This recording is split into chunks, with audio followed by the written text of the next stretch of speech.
With 2 races left to go in the 2021 iRacing Rallycross World Championship presented by Yokohama, the series returns to the scene of its championship showdown 12 months ago. Just an hour north of San Francisco, the Sonoma Raceway was home of triumph for Johan Hart, but heartbreak for John Robertson. Hart is flying high after a long-awaited return to victory lane 7 days ago, but it's his teammate Robertson that is once more leading the championship, heading into wine country. The title fight is coming down to the wire. What twists and turns are left to be ridden as we say hello and welcome to Sonoma Raceway and the iRacing Esports Network for coverage of Round 8 in the 2021 iRacing Rallycross World Championship presented by Yokohama. My name is Arjuna Kankipati, so excited about the fact that Paul Smith has returned to be an all-star that I got myself mixed up and left back at Phoenix. Paul, how excited are you though to be back out on track here, have some fun, mix it up with some of the best in sim racing, some of the most eclectic group of drivers you can find here on the iRacing service before we head to our World Championship showdown in just an hour's time. Oh, this is going to be so much fun. These drivers here today, they really are, as you say, an eclectic mix, and you know, where else would you get such a mix of drivers? You know, drivers from the Porsche Tag Heuer Esports Super Cup, you've got IndyCar drivers, just drivers from everywhere taking part in this, and that's what I love about the All-Stars. And then they invite somebody called me. I still don't understand it, but I tell you what, I do love this track. I think it's one of the most fun that we have across of our 9 rounds. Also one where we've traditionally, basically through the first 7 rounds of the series, said passing is difficult. That is not the case here. Passing is possible at basically every single corner. Just under 1 mile in length with 6 turns out on the track. But for the first time this season, Paul, we have more dirt than we have on asphalt. It means setup responsiveness is going to be crucial. I know you haven't had to deal with that because the All-Stars have a fixed setup. But when we get to the World Championship drivers, that is going to be crucial to get the most out of the track that they can. It certainly is, and it's such a challenge. The sweeping corners when you go back uphill, that pretty much the fastest part of the track down into that turn after the finish line. And yeah, it certainly is a challenge, as I'm certainly finding right now whilst I try and do some qualifying. Best part is we get to talk to you during your qualifying, so hopefully you'll be starting from the back, but I don't think that's so bad because, of course, inverted qualifying means you'll start towards the front of your feature heat race, and you did win a heat race last time you were here in the All-Stars. How much fun is it to be back on the dirt? And I got to ask about this track as well. Since you're out there in qualifying, what are the challenges that come with it being more dirt? It's really all about getting the car to slide, but not too much. It's all about trying to get the car into those corners, using the dirt. A little bit of handbrake from me there just to bring us down into the bowling alley, as it will be. And you know, these drivers, they've got such a challenge. Oh, I've got that one wrong. But the jump as well up over here can be a little bit funny on the landing there, but it's all about not getting that wheel spin whilst you're on the dirt, because if you're wheel spinning, or even if you're locking up your brakes, you're not going anywhere fast. So you've got to really modulate your throttle to be fast around here. Being flat out isn't the fastest. We've got a nice healthy group of cars as well, so 19 drivers locked and loaded as qualifying as just over 60 seconds left on the clock. We'll head into 3 heat races, of course, 5 laps in each of them. 2 drivers will advance straight to the 10-lap feature. Then we'll go to the last chance qualifiers where we'll line up the 6 remaining cars that will make it to that feature.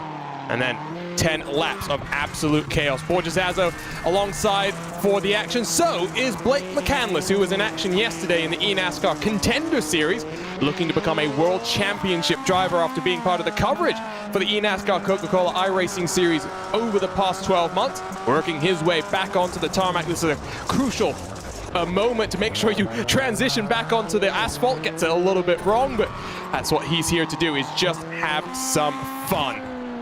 Connor Martell does sit top of the qualifying standings right now. Only driver to have broken into the 40-second barriers. Blake Bilko Williams gets the carousel all sorts of wrong. What are you expecting here, Paul, especially on that start? You called it the bowling alley. We very much will line all the cars up and send them flying just like you would at a bowling alley. Yeah, absolutely. And Yeah, that just, it's so much of a challenge to get that right down into there and not get involved in any carnage, but unfortunately we do see that sometimes. Well, it's time to take a look then at the Yokohama starting grid for Heat 1 here in Sonoma. And guess what? It's the man in the cap that will take pole position because of that inverted qualifying grid. Paul Smith will be alongside Justin Melillo with Blake McCandless completing the front row. It's 3x2 by 3x2 once more. Simon Feigl and Zach Campbell, therefore, on row number 2. GoPro Lopez will be alongside Connor Martell. And after Nick Ottinger became our first repeat winner in 2021 in these All-Star Invitationals, GoPro Lopez looking to do the same. So 7 cars to advance directly into the feature. The rest of them go through the alphabet soup that is the last chance qualifiers. And remember, we are tracking unofficial, official point standings. Parker Retzlaff, GoPro Lopez, 2 points separate those 2 drivers with 2 races left to go. So it's not just World Championship glory, but All-Star glory that we'll track here as we are ready for heat number 1. Let's go racing in the Sonoma Mountains.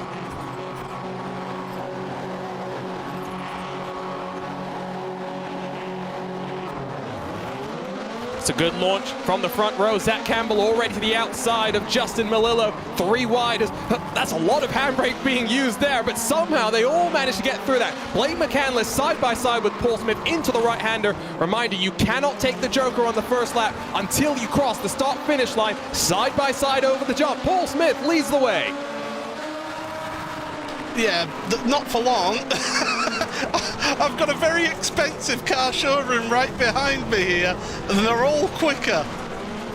The racing driver's excuse is already starting to come. It's a little bit wide. There's a contact. Paul Smith goes around. He's going to drop down the order. It does mean McCandless will cycle to the lead, but already here comes Zach Campbell looking to get to the inside. Transitioning back onto the asphalt, that's going to be crucial. McCandless runs wide once more, opens the door for Connor Martell to slip down his inside. McCandless drops to third as Campbell takes the Joker along with Connor Martell. You can hear the breath of Paul Smith there. Yeah. Clearly working hard. Yeah, this isn't easy, guys. I don't want you to believe it is. It's not. It's hard work, is this. We're getting a look at the frantic wheel inputs of Paul Smith right now as well. Just working your way uphill through the carousel, very much the wrong way that those who used to come to this track for road racing will be familiar with. But it is an interesting challenge to get your car turned in early and rotate it. You'll see the World Championship drivers hugging to the inside, almost onto the grass, bypassing part of the gravel itself to get the car rotated. Battle for the lead continues to rage on. It's up and over the jump. Zach Campbell is being chased down by Connor Martell. You have a Porsche Tag Heuer Esports Super Cup driver fighting an ARX Lights champion. A little bit of contact between the two of them. Zach Campbell is sideways, manages to hold on. They'll still be side by side coming over the crest of turn number 1. Campbell will hold on to the lead. Simon Feigl has cycled in front of McCandless, and he is yet to take to the Joker. It's 1.9 seconds quicker, that Joker lap this time around. Simon Feigl, therefore, just about on the bubble. 2 and a bit seconds behind Connor Martell as we ride on board with Paul Smith coming up back onto the asphalt. Big puffs of smoke in front of him. Gets a little bit sideways, Paul. I certainly did. I'm going for the Joker this time. Oh, he's gone for it as well. Oh, we've both gone wide.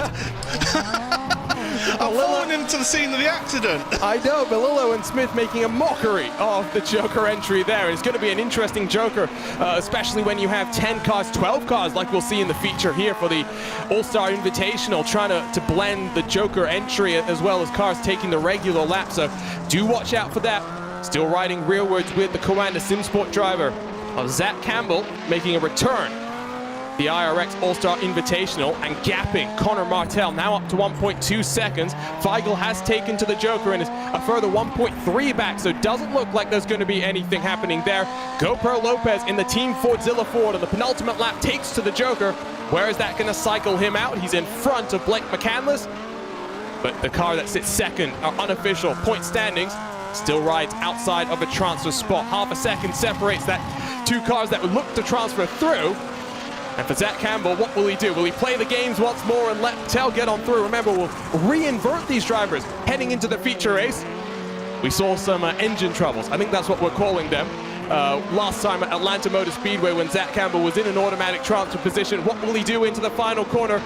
Martel has a look, barges on past. Connor Martel takes heat number 1. He'll advance straight to our 10-lap feature along with Zach Campbell. Simon Feigl, GoPro Lopez getting very sideways over the jump, but just about hanging on, with Blake McCandless, Justin Melillo, and Paul Smith rounding out the cars heading to the last chance qualifiers. Paul, what are your racing driver excuses then? Everything. Lack of talent, I think, is one of them. Well, after winning your heat last time around, I'm sure you're not thrilled, but we'll still have plenty of racing for you as we take a look at the Yokohama starting grid for heat number 2. Daniel Dye alongside Blake Bilko Williams and NTT IndyCar Series driver Connor Daly. Borja Zazo will be alongside the most dapper man in all of racing, Tim Stevens on row 2. Luke Knupp, the only car on the final row of this grid. So 3 rows, 6 cars.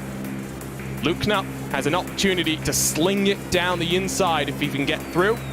What's it like on the start then, Paul, now that you've experienced here in the All-Star Invitational? Terrifying when you're going down the inside and you've got people trying to come running around the outside of you, but yeah, you've just got to be absolutely on it, get a great launch down into turn 1 and hope that nobody wipes you out through there. Knupp is 9 points behind Goretzlaff in our All-Star standings. He can work his way through to the feature. Never say never. Racing drivers, a special breed of competitiveness. Heat number 2, ready to get underway here at Sonoma. It's a good launch from Bilko Williams, but he's straight into the side of Connor Daly. Absolute chaos as Bilko bounces back into the path of the pole sitter Daniel Dye. Everyone else through safely. Still some chaos on the start. Oh, Connor Daly got such a good launch, and I think it caught out the others, and before you know it, they're facing the wrong way in the wall. It's what can happen here in Rallycross. It's all about getting that good launch, keeping it clean, and now this is a tricky part of the track, and I don't think people give it enough respect. We've seen some chaos. I remember Johan Harth and Stilian Chepolevsky a couple of years ago coming to blows. Harth was quite incensed and driving angry as around the outside. Luke Knupp for the race lead. Onto the grass. We'll have to go the long way around the penultimate corner. Connor Daly holds on. And into the final corner, who goes to the Joker this time around? It is Luke Knupp trying to find some clean air, 1.9 seconds quicker. He's followed onto the Joker by Borja Zazo and Tim Stevens. Stevens will be alongside Daly as they merge back onto the track, but it is Stevens that holds on to 3rd position. Connor Daly needs to take the Joker this lap. He's now behind them. He was in the lead. He can't afford to get held up by Tim Stevens here. So Daly, he's got to take that Joker lap now if he's to do anything about this. Daly, whose prospects for 2022 still up in the air. Not confirmed what his plans will be in terms of a full-time race seat in the NTT IndyCar Series, but enjoying the off-season, having some fun. Does take to the Joker this time around. Should feed himself at the very least in front of Stevens. Where does that put him in comparison to Borja Zazo? Just behind, but he'll have the inside line heading into turn 1. Up the hill, Zazo holds on. Oh, Zazo's running a bit wide there, but he carries the speed there. Lets the car slide. He'll get a good launch out the corner now. So he's got himself nicely in front of Daly then. So Borja showing some good pace here today, but Connor Daly, don't write him out of this yet. It is the track that invites overtakes. That's the way I put it. If you run a bit wide coming back uphill onto the tarmac there, you can look to the inside. If you make a mistake into turn 1, which we've seen countless times, you can take advantage. Also, we haven't talked about it much yet, Paul, but it's something that I'm surprised we haven't seen yet with almost Heat 2 in the books. Slowdown penalties. They are so easy to accumulate here at Sonoma. Oh, they absolutely are, and you just go a little bit too much over the inside of the track there. You can see where those anti-cut curbs are on the right-hand side through the right-hander there. You go too much over them, and well, you're just going to invite yourself for a slowdown penalty. Tim Stevens is all over the back of Daly here. Of course, these two will not automatically qualify for the feature race at this race. The Roadshow editor back and slinging some dirt. I'm sure not what you'd expect from the picture that you see on our grid graphics as well. Really nice guy. Great to have him back on board and to be broadcasting on the Roadshow channels. White flag in the air. 1 more lap to go in heat number 2. Does look as though the teenager Luke Knupp in front of Borja Zazo, 2 of them comfortable to transfer to the feature race. Oh, Canup has been so good this season, hasn't he, in the All-Stars, and has really shown his adaptability, be able to jump into the different tracks and to push on. So, yeah, oh, right as I say that, though, he runs wide. Not for the first time either. He did win at the Atlanta Motor Speedway, trying to become the second multi-time winner in our 2021 All-Star Invitational, powering out of the final corner, up and over the jump. Luke Canup followed closely by Borja Zazo. They'll advance straight out of heat number 2 into our 10-lap feature. Connor Daly, Tim Stevens not far behind. There was a good battle between Bilko Williams and Daniel Dye, the two cars that got themselves all sorts of mixed up on the start. But that's why we call it the bowling alley ball, Paul. It's so easy to just get lost in the chaos of the start here. Yeah, they got surprised by Daly, went into each other and around the go, and that shows right there. But they've got last chance qualifiers to try and get try and remedy that. So here's confirmation then of the results in Heat 2. Knupp and Borja Zazo going on through. Connor Daly, Tim Stevens, Daniel Dye, and Bilko Williams to the last chance qualifiers. Here's a look then at your Yokohama starting grid for Heat number 3. Steve Lovender of Trading Paints fame makes his debut in the All-Star Invitational alongside Trevor Teal and Michael Cozy Jr. on the front row. Aero and Christian Brooks will be alongside on row number 2, while Parker Retzlaff, our unofficial championship leader, will round out the 6 cars ready to go. And once more, you see them lined up. Where do you want to be on the start here, Paul? Inside would seem like the place to be, but you can get pitched down. Middle is always dangerous. Outside is more dangerous than you think, because it really does funnel down on the exit of that final corner. Yeah, it does, and you've really got to be wary of that, and you know, contact can be made down into that bowling alley, and having a dodgy internet connection doesn't help matters either. We'll see what happens then to Steve Lovender as the engines rev, leaning on the launch control. Final heat of the day for the All-Stars, ready to go. The clean launch, Trevor Teal gets the whole shot, but he'll be side by side with Michael Cozy Jr. as, oh, that's a big one for Steve Lovender. He's up and over. Trevor Teal goes around as well. All sorts of chaos on the start here as they work their way through the final corner. Parker Retzlaff already up to 3rd. Oh, sideways over the jump, up and over on his side. My goodness, this is drama on the opening of this final heat race here. And well, if you're Aero or Michael Cozy Jr., you'll be rubbing your hands with delight there. Straight to the iRacing replay. What happens here? So it's Christian and Parker Retzlaff. Oh, they come together over the jump, and that's why Trevor Teal, nowhere to go, slams into the side. That's the chaos of the All-Star Invitational, and what we love about this is damage is off as well. So even though they got mixed up there, Paul, they'll still be ready to go. Aero, who I think it's fair to say has not really enjoyed that the luck is maybe his pace might have really warranted, looks in a good position to advance. He takes to the Joker then with 1 lap in the books. Now, him and Michael Cozy Jr. cannot afford to battle with each other, because that will allow Parker Retzlaff to come up to them and really start attacking them. So, you know, just work your own races, guys. Don't squabble over each other, because you don't want to give Retzlaff that opportunity coming up behind. He's already 1.9 behind Cozy Jr. Of course, Cozy still yet to take to that Joker as we ride on board with the Arco Bernard Series driver. Up the hill. Another driver who's looking to become a World Championship driver here on the iRacing service. Oh, that was a mistake in front, well, Michael Cozy Jr., he was in half a mind to go onto the Joker lap and then decided to bail. And that's the danger that I mentioned before, right? Is that you can break on the racing line as cars take the regular lap. So you do need to be careful, and I would not be shocked if we see a bit more commotion with the World Championship drivers, given how close they'll be in the opening laps, assuming they get a clean start, which is a big if we're being honest, given what we've seen so far. But I do think that's something we're going to have to keep our eyes on. Cozy Jr. locks up the rears once more and gets on the handbrake on that transition back onto tarmac. He takes to the Joker though. Parker Retzlaff knows that he cannot follow. He needs to do something different. Cozy Jr. behind Aero, so it does look as though Aero's comfortable. Retzlaff wants to jump. Cozy Jr. at the very least, maybe even Aero if he can get the hammer down. I think that he could possibly get Cozy Jr. here at this rate. He really has got the pace as Retzlaff. I've been impressed with Parker all the way through this All-Stars. He's certainly been doing a sterling job in that Subaru. He's got a bit sideways there. That's not the ideal line through there, but he keeps it in one place. Cone's going for a toss here at the Sonoma Raceway. Back down. It will be Retzlaff, I think, to the Joker this time.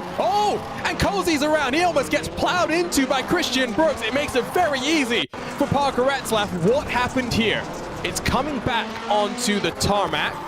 A little bit wide. That's not terrible as you fly yourself down the bowling alley into the penultimate corner. Clips the tires. That's where I was talking about it funneling down on the exit.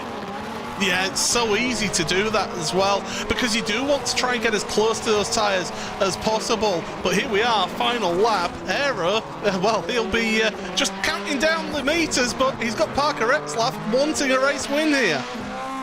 Parker, you got to remember, we invert the grid for the feature, but he doesn't care. That's racing drivers wanting to win whatever they can. Through the final corner, Parker Retzlaff gets things done from the tail end of the field to the front. He wins heat number 3. Drag race down the drag strip between him and Aero. Those two cars straight through to the feature. More troubles for Cozy Jr.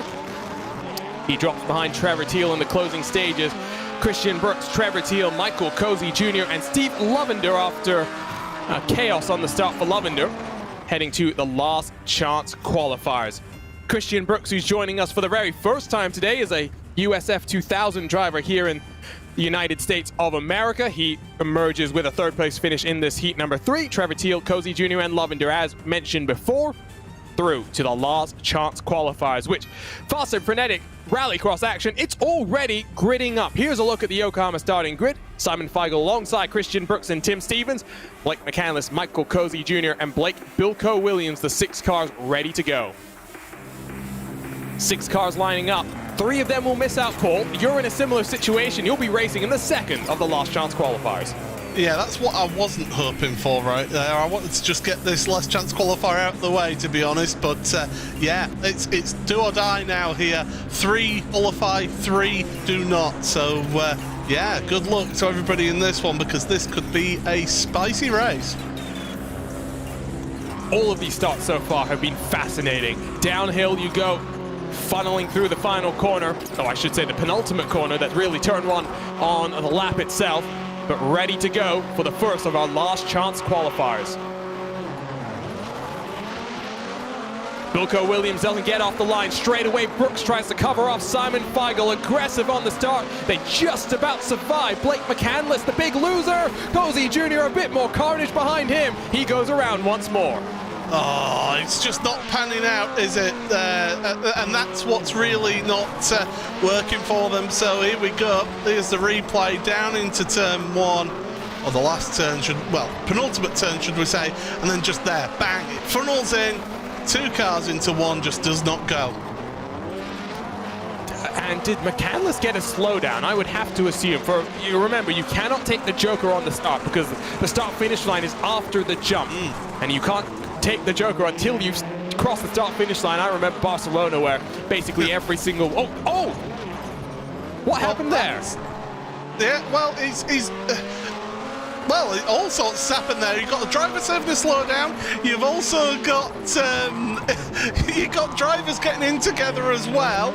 So my goodness, this is all happening. Of course, really the fight now is over 3rd place, and Tim Stevens is well, he's in that 3rd place right now, and crucially, he's not taken that joke lap yet. Maybe take it this time around, because Cozy Jr. has taken the Joker. Just get some clean air to relieve the pressure. Brooks and Feigl, 4 seconds clear of one another, and in front of Tim Stevens as well. So looking good for those 2 cars to go straight through to the feature from here. Rest of the cars we'll say goodbye to, of course. 7 days from now, our championship finale at the Charlotte Motor Speedway. Tim Stevens down onto the Joker, does take that clean air. He'll have 2 laps to hang on to this transfer position. Yeah, and that's crucial, really, for him. And I mean, you look at that gap now. That's pretty safe. He just needs to keep it on the track, keep it on the dirt, keep it on the asphalt, and that's all he needs to do here to get himself automatically into the final. They work themselves through the lap then. Back through where they started things. A little bit more clean this time around. It'll be 2 laps to go this time as we ride on board with the most dapper man in all of sim racing. Up and over the jump, hunting down Simon Feigl. 7/10 the gap between these 2 cars. Christian Brooks, after what happened in heat number 3, has really picked up the pace. He is 6 seconds clear of this entire field. He certainly is. And Christian, now what's occurring is Simon Feigl is all over the track. I saw it on my timing screen then. Well, he's dropped down to 4th place in this. And his teammate, or I still don't know what to call him since he's technically his own driver because Feigel's the team manager. Can they work together to pass out Tim Stevens? No, they can't. The Altus guys come together. It does mean Feigl takes advantage. More contact with Tim Stevens, who almost misses the braking zone into the final corner. Just about holds on. Michael Cozy Jr., more contact for him. He's down the tail end of the field. I know we call this the Octagon on wheels, but my goodness, that was a bit physical there, wasn't it? And that was tremendous. All this fight over the final qualification places. But Christian Brooks, he doesn't care about this. He's way out front. He's loving life. That's what Brooks is doing for sure. Through the penultimate corner, looking to win the last chance qualifier. Christian Brooks on debut, straight through to the feature. He'll be followed, we think, by Tim Stevens and Simon Feigl if they can keep things just calm enough, clean enough to hold on for now. Through the final corner, looking good. Tim Stevens returns to feature racing action. Great shot over the jump. You can see just how important it is to get the line right on the jump as well, to nail the landing. Blake McCandless finishes 4th, the first of the drivers to head home from the Sonoma Raceway. Hopefully we'll have McCandless back in action in 7 days' time. Our championship showdown at America's home of racing. Paul Smith has got to get ready now to go racing himself as we get confirmation of the last chance qualifier 1 result. Christian Brooks, 14 seconds clear. A lot of pace, but also some carnage behind means Tim Stevens and Simon Feigl finish on the final transfer positions. Rest of the drivers waving on goodbye from here. And let's take a look at the Yokohama starting grid for the second of the last chance qualifiers. Connor Daly alongside GoPro Lopez, who needs a good result in these unofficial point standings. Just 2 points behind Parker Retzlaff. GoPro Lopez needs a feature race to his name. Trevor Teal completes the front row with Daniel Dye, Justin Melillo, and Steve Lovender through the top 6. Paul Smith rounds out the tail end of this grid. 7 drivers, 3 transfer spots. Ready to go for the second, the last chance qualifiers.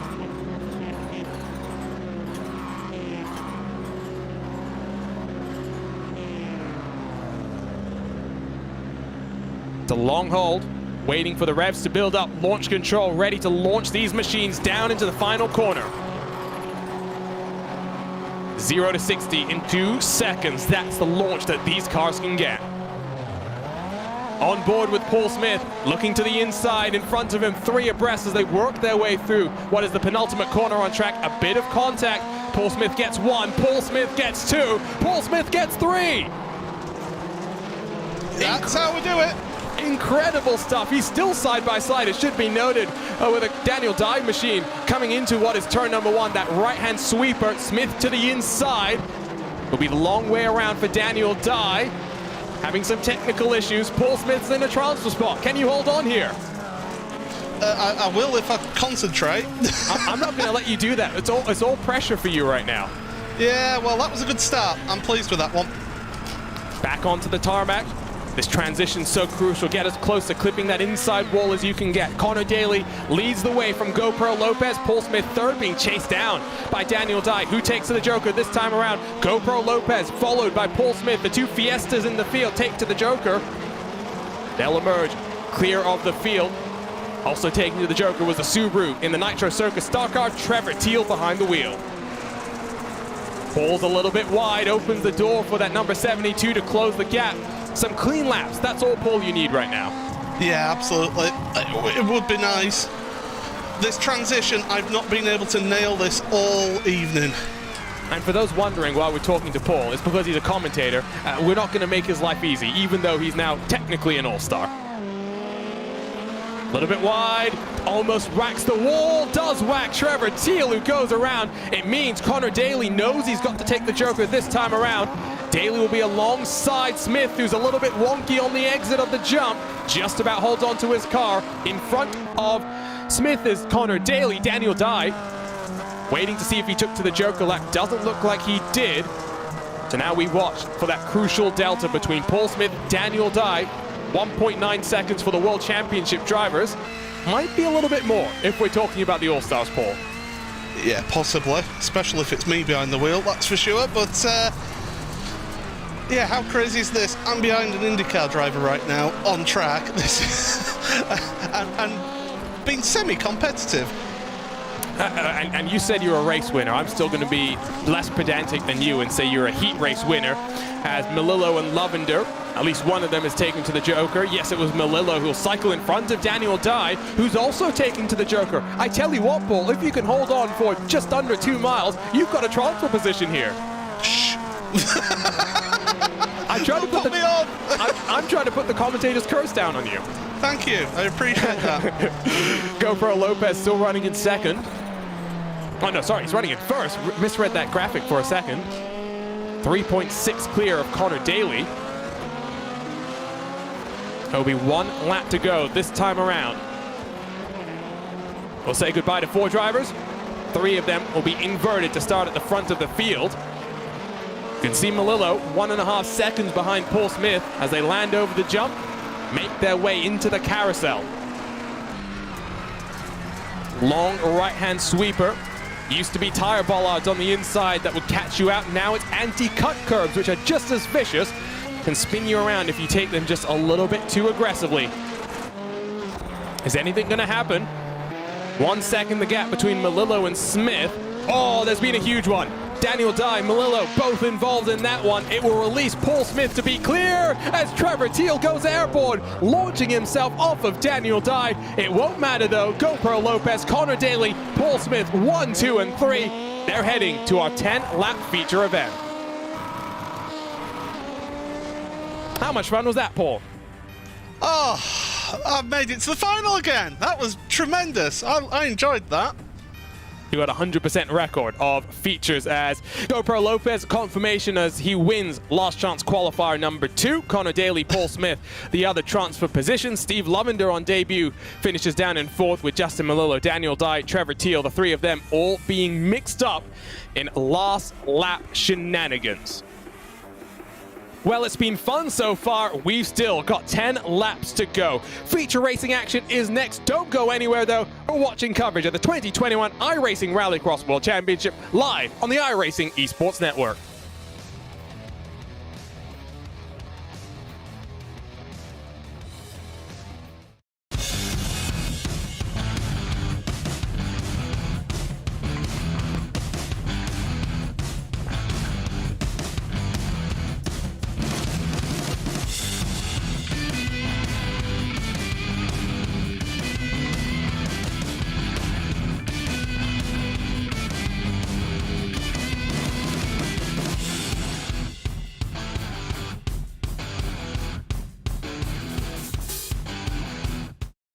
Take your driving to the next level at Dirtfish. Gain confidence behind the wheel of an all-wheel drive Subaru STI or rear-wheel drive BRZ. Get sideways with skills on gravel, mud, and tarmac. Dirtfish offers programs for every driver. Visit dirtfish.com for details.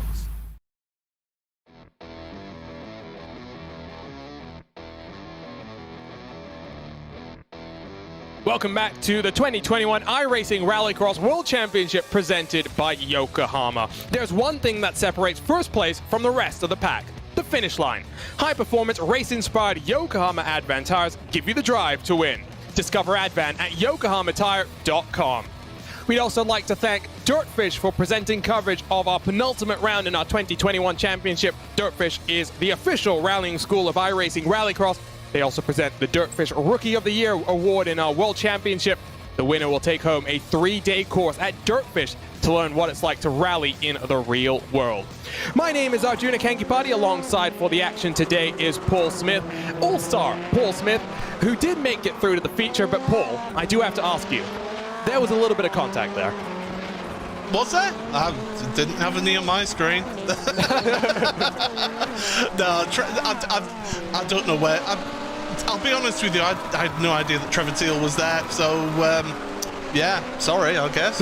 I like the half sorry, half non-apologetic sorry there. Here's a look at our 2021 schedule and what a road it's been so far. This will be round number 8, of course, 7 in the books already, and 7 days from now, a championship showdown, which I don't think anyone who's watching will want to miss, Paul. The first time that Charlotte Motor Speedway will host Rallycross action at the World Championship level here on the iRacing service. Yeah, Charlotte Motor Speedway, that's going to be a heck of a finale, is that one. Brand new track to the World Championship as well. It's certainly going to produce some intriguing racing. It's a challenging course to actually drive.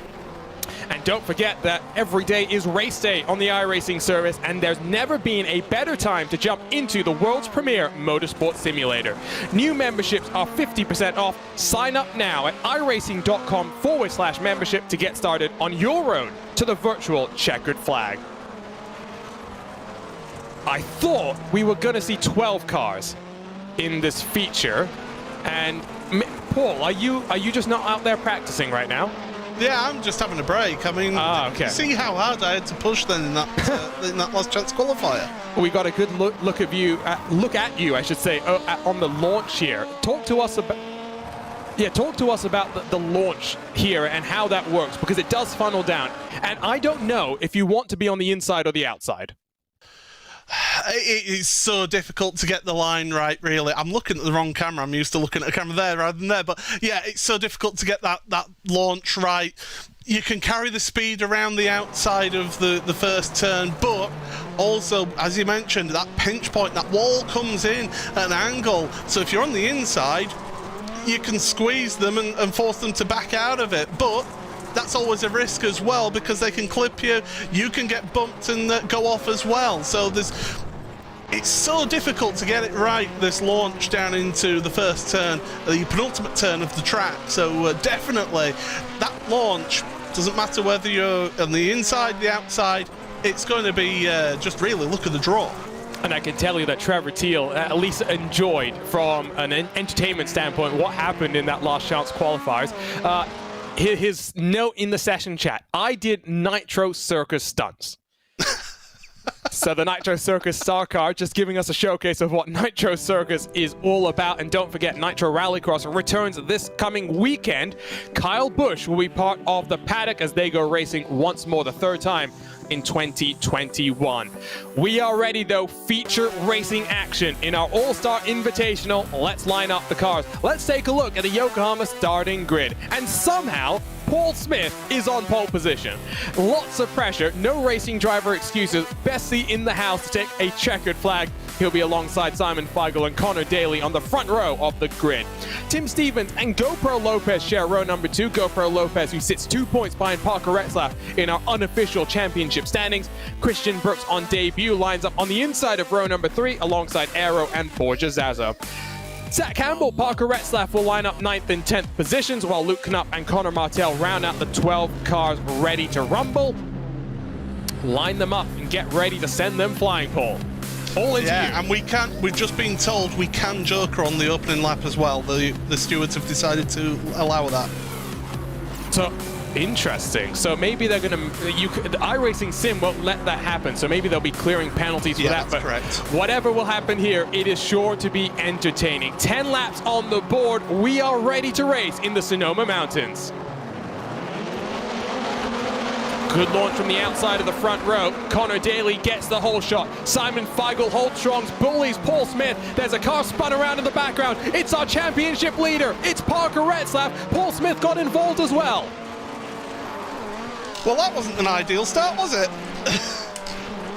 we'll get a replay, hopefully, of what happened. Who's that? I believe that was Tim Stevens going very slow. Here's the iRacing replay right off the start. Watch as on the inside line, Paul Smith will come to blows with Parker Retzlaff. So the Ford Fiesta gets squeezed, and then Tim Stevens, most dapper man in sim racing, causes some chaos. Parker Retzlaff has an issue on his own. And then chaos. Aero gets mixed up with Paul Smith. I believe that's Luke Knapp as well. It does mean Simon Feigl 2.5 seconds clear. I think he would have taken the Joker. Watch on the left-hand side of the screen as a number of cars cycle their way onto the Joker this time around. It is chaotic. It is peak Bay Area traffic here in the Sonoma Mountains. Left side of the screen, you'll get updated with the Joker. There you go. Feigl, GoPro, Lopez, Brooks, and Zazo all took that 1.9 second shortcut. We'll see how this is going to cycle out. Remember, in a 9-race championship, the top 5 points are what count for our unofficial point standing. Side by side, GoPro Lopez makes contact with Christian Brooks. Here comes Borges Zazo to get in on the fun. The two Spaniards will be dueling it out as they work their way through the penultimate corner. There's a still stricken car. I think Zazo got the worst of that one. Here's a look at the replay. Here's a look at what happened. Working their way up through the carousel. It's almost 3 abreast as Simon Feigl controls the pace, leads these cars down through the dirt section. Right on board with the teal Borges Zazo machine. And watch here. GoPro Lopez comes together with the car in front. That was Connor Daly, and then Borges Zazo gets further contact and then has to watch the rejoin as cars go screaming onto the grass to get around him. Does mean Paul Smith's not last anymore. Yeah, but Tim Stevens is giving me a good race right here. Contact between the two of us. Well, you've got the most dapper man in all of sim racing, then you've got the man in the flat cap, one of the nicest guys in all of sim racing. I tell you what, this will be an interesting battle. On board with the Roadshow editor, who runs it deep on the Joker entry. That will cost him time. Not going to be a 1.9 second shortcut there, that's for sure.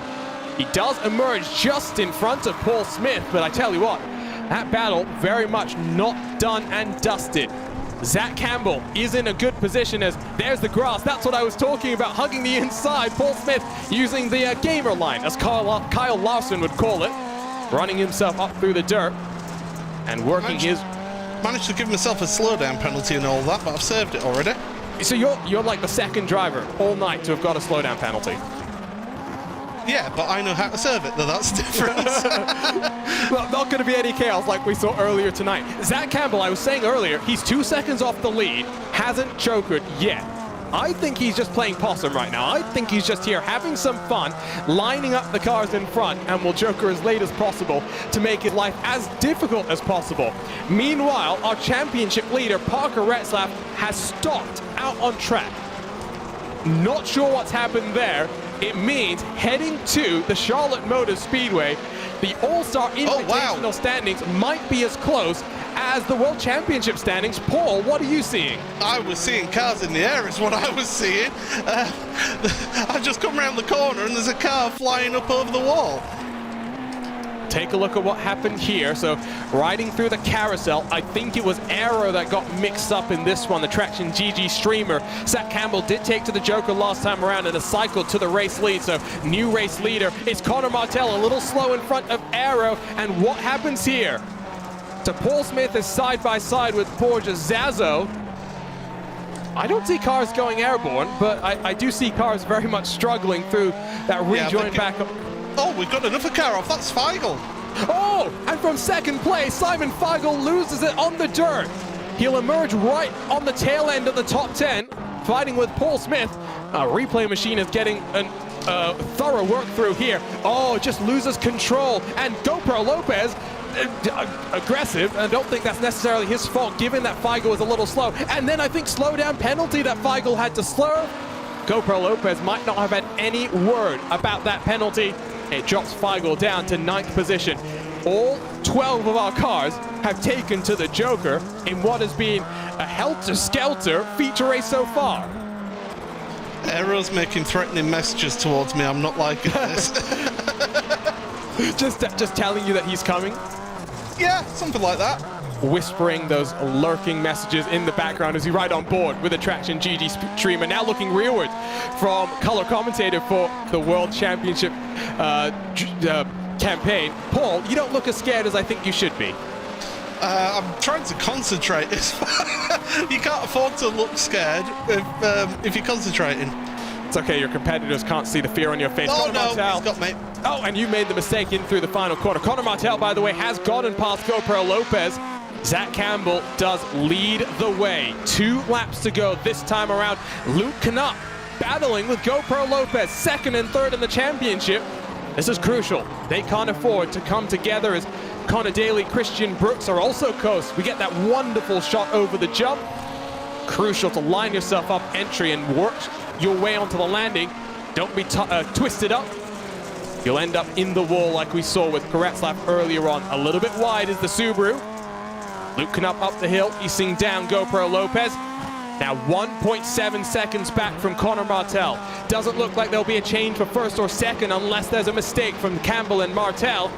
The battle is for the final podium positions. 4 cars in the mix. Connor Daly still there in 6th spot. I tell you what, it comes down to this. Over the jump for the penultimate time. 1 more trip around Sonoma for our All-Stars in 2021. Through the drag strip they go. Sonoma's got a great drag strip, hosts weekly events for the community. Oh, Borges up and over. So is Simon Feigl, I've just noticed on my timing screen. How do you get there? He's sandwiched himself. That's what he's done. He's rolled himself over the jump and lost himself to the inner barriers here at Sonoma. But meanwhile, out front and in control. It's taken a while. Zach Campbell's had some pretty impressive performances. A couple of podiums to his name as well. But finally, an all-star winner here in 2021. The young Georgian puts on a show across the line as well. That's a bashed up Subaru, but he takes the checkered flag. Connor Martel across the line in 2nd. GoPro Lopez, valuable championship point. He'll round out the points, podium positions with Christian Brooks, Luke Knupp, and Connor Daly rounding out the top 6. Tim Stevens in 7th, Aero in 8th. Paul Smith does finish, but again, down in, is it 2 consecutive 9th place finishes for you, Paul? I think that is about 2 consecutive finishes like that. Oh, you've been bumped up to 8th because Christian Brooks got a penalty. I'm not sure why, but hey, I'll take that. Yeah, there's a free place. That's what I'll say. Here's the confirmation of the race results. Campbell 5 seconds clear of Vermont sports car driver Connor Martel. GoPro Lopez rounds out our podium positions. Luke Knupp, Connor Daly through the top 5. Tim Stevens, Aero, Paul Smith, Christian Brooks, and Borges Zazo, the top 10. Still not sure how Simon Feigl lost himself to the innards of the Sonoma Raceway, but he finishes down in 11th position, while Parker Retzlaff, our championship leader, coming into this round. Well, he won't be the championship leader coming out of this one unless the drop weeks work in his favor. All-Stars always know how to put on a show. We've got post-race coverage coming up next on the iRacing Esports Network. Don't go anywhere. Plenty more action yet to come from Sonoma.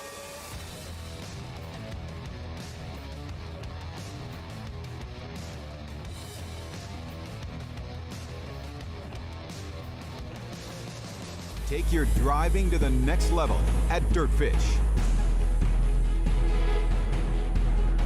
Gain confidence behind the wheel of an all-wheel drive Subaru STI or rear-wheel drive BRZ.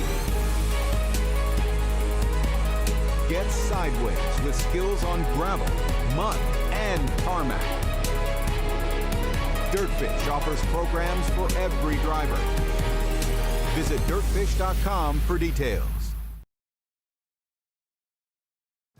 This is iRacing, the world's premier online racing game. iRacing puts you in the driver's seat to experience today's newest form of competitive motorsport, virtual racing, all from your home PC. Race virtually in indoor series from NASCAR, IndyCar, IMSA, the World of Outlaws, Aussie Supercars, and more. Take on legendary circuits like Daytona, Silverstone, and the Nürburgring. Join iRacing's global online racing community and get on track today at iRacing.com.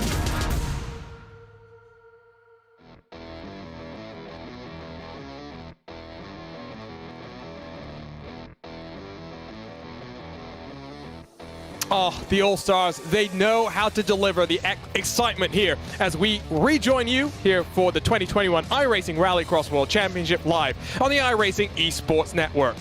The World Championship, the Rallycross World Championship, is presented by Yokohama Tire. There's one thing that separates first place from the rest of the pack, the finish line. High-performance, race-inspired Yokohama Advan tires give you the drive to win. Discover Advan at yokohamatire.com.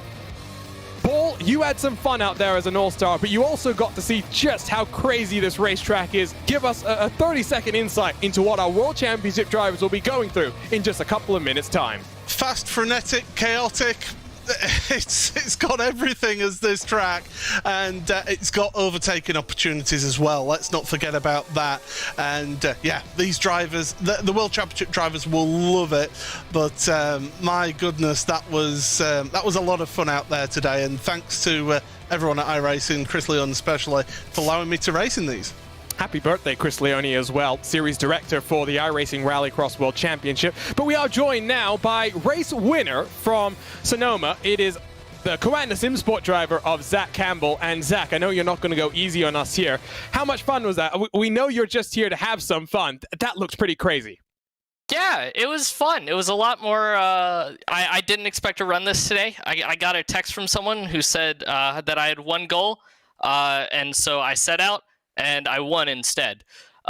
So I had a ton of fun doing this today. I want to say thank you to Chris and everyone who invited me here. Yeah, I felt like a pro driver doing the Joker and being able to get around everyone. I felt like I was just brilliant. So yeah, so much fun. It's been a busy year for you. I think that puts it mildly in terms of your World Championship commitments, schooling as well. You've gone off to university. I'm sure this is a great way for you to just blow off some steam and relax a little bit, because you put out a great Twitter thread when there's been an ongoing conversation about the increasing professionalism of sim racing, how much time it takes to commit to be at the top level. I'm sure this is good for that. Do talk to us, though, a little bit about the amount of commitment that you and the entire Coanda team puts in week on week to be where you guys are, one of the top sim racing teams across sim racing world, not just here on iRacing.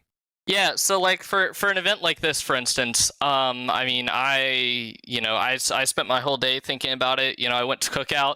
I timed it out. I knew I could make it from Cookout to my house in 12 minutes.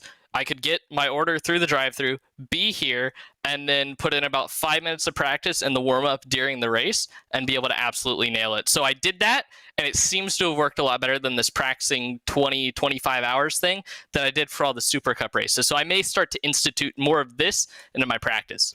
I don't think Philip Stam's going to be too excited about hearing that one. He doesn't have to worry about that. Hopefully he's not watching, that's for sure. What's the rest of the year looking like? Of course, we've got one more round of this All-Star Invitational. I hope you'll join us in 7 days at the Charlotte Motor Speedway. But then heading through the off-season, how much work are you going to be putting in for the 2022 Porsche Tag Heuer Esports Super Cup? You were one of the Rookies of the Year in 2021. Yeah, so genuinely, and I'm going to be honest and try and not play any mind games here, we're going to be putting in, I think, a lot of effort because it is a brand new car.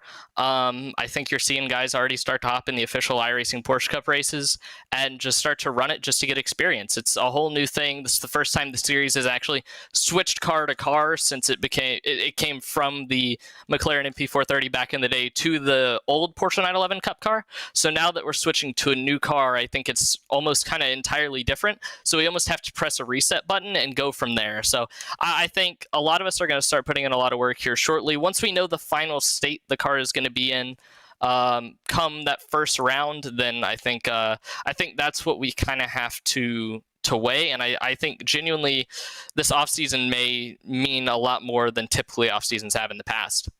One more question. I do have to ask it because my producer has told me. What milkshake did you get today? I didn't get a milkshake. I got a cheer wine. So my apologies. I can change that for next time. I can tell you our producer's not very happy, but I'm sure you're pretty happy. Yeah. Race winner here. Congratulations, Zach. Hopefully we'll see you in 7 days' time. Yeah, no worries. Thank you guys, and yeah, hopefully I can see y'all again. So race winner for the first time this season, Zach Campbell of Coanda Simsport. Now standing by with a driver who was second in today's race, Paul Smith is ready with Connor Martell. Connor, I mean, second place, it can't really go much better than that, but my goodness, that was chaotic out there, wasn't it? Oh yeah, the beginning of that was pretty hectic, and I knew from prior races that usually there's all kinds of wrecks on those first couple turns there. So I tried to just hang back a little bit, and we were able to avoid all of them and just kind of started picking people off, and it all just kind of gathered tonight for us. Yeah, it certainly did, and getting the second place here, you've shown some really good pace in the All-Stars all through the season, and it just seems to be that you seem to have your favourite tracks. Is Sonoma one of those that you do prefer? Yeah, we've always been really fast here. Me and Scott Speed have actually done quite a bit of driving there. So I feel really comfortable at that track. I think out of all of them, that's probably the most confident track I race at. So yeah, out of all of them, I'm definitely comfortable there. And same with, Hell Norway, that's a really cool track too that I like. So I'm just hoping we can keep this pace up for the rest of the season. Well, that's it. There's one more round next time out. You don't need to worry about a moving chicane in myself out there for next week. But Charlotte Motor Speedway, it's such a challenging layout, is the Rallycross layout. Is it one that you may be sort of looking forward to out there next time out? Yeah, absolutely. That track's definitely very difficult, and it's really hard for people to kind of gain speed there. I know I've struggled there the past couple times I've raced there, but there's all these little tricks on every track that we have, and it's just a matter of who finds them and who can find the speed. So we'll definitely be practicing for the next upcoming race. Well, thank you very much, Connor, and all the best. Look forward to seeing you next week. Yes, copy that. Thank you very much, guys. So that was Connor Martel, who finished second, and finishing third is GoPro Lopez, who myself and GoPro were having a bit of fun out there, unfortunately getting together a couple of times, but GoPro, you finished third in the end. You must be delighted. Indeed, delighted. And sorry for that tap, man. It was like karma, instant karma after hit one. It was really fun. I didn't have the speed today to win at all. The guys in front, Zach, and also Christian Brooks was really, really fast in traction with the Subaru. And I could do third because some incidents I could save, and it was really lucky, to be honest, to have this podium today. And thank you everyone that raced today and every organizer, commentator, because this is really fun, and hopefully you have a really nice race in the World Championship later. Yeah, absolutely. And the Ford did you proud for Fordzilla. Will we be seeing you next time out at Charlotte? For sure, man. For sure. It's always good to see. Well, GoPro, we need to let you go, but thank you very much, and all the best for next week. Thank you. Good night. So much fun. I'm a bit surprised, Paul, you didn't ask them how scared they were to be around you. I think we all saw that it was pure luck that got me into that feature race. I mean, you are a heat race winner here in the iRacing All-Star Invitational for 2021. But the All-Stars, once again, put on a show. It is time for the World Championship Showdown to continue. 2 rounds left to go. It is coming down to the wire. We'll be right back on the iRacing Esports Network.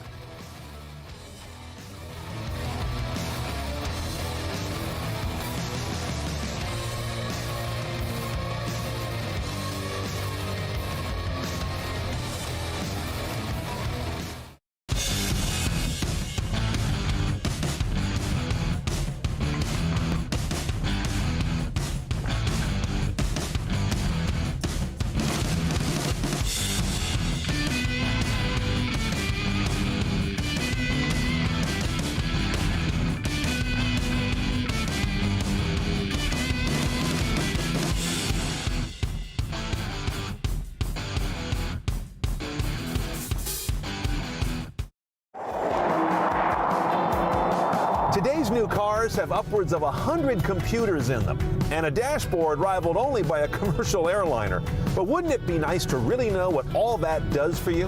At Roadshow, we demystify the world of modern transportation with reviews of your next car, the latest news on what's changing the industry, and videos covering every screen and every new feature you'll encounter in the driver's seat. Get informed, get smart, and get going with Roadshow. Take your driving to the next level at Dirtfish. Gain confidence behind the wheel of an all-wheel drive Subaru STI or rear-wheel drive BRZ. Get sideways with skills on gravel, mud, and tarmac. Dirtfish offers programs for every driver. Visit dirtfish.com for details. In 2018, Nitro Rallycross took the racing world by storm with the biggest jumps, the best drivers, and the most intense action ever.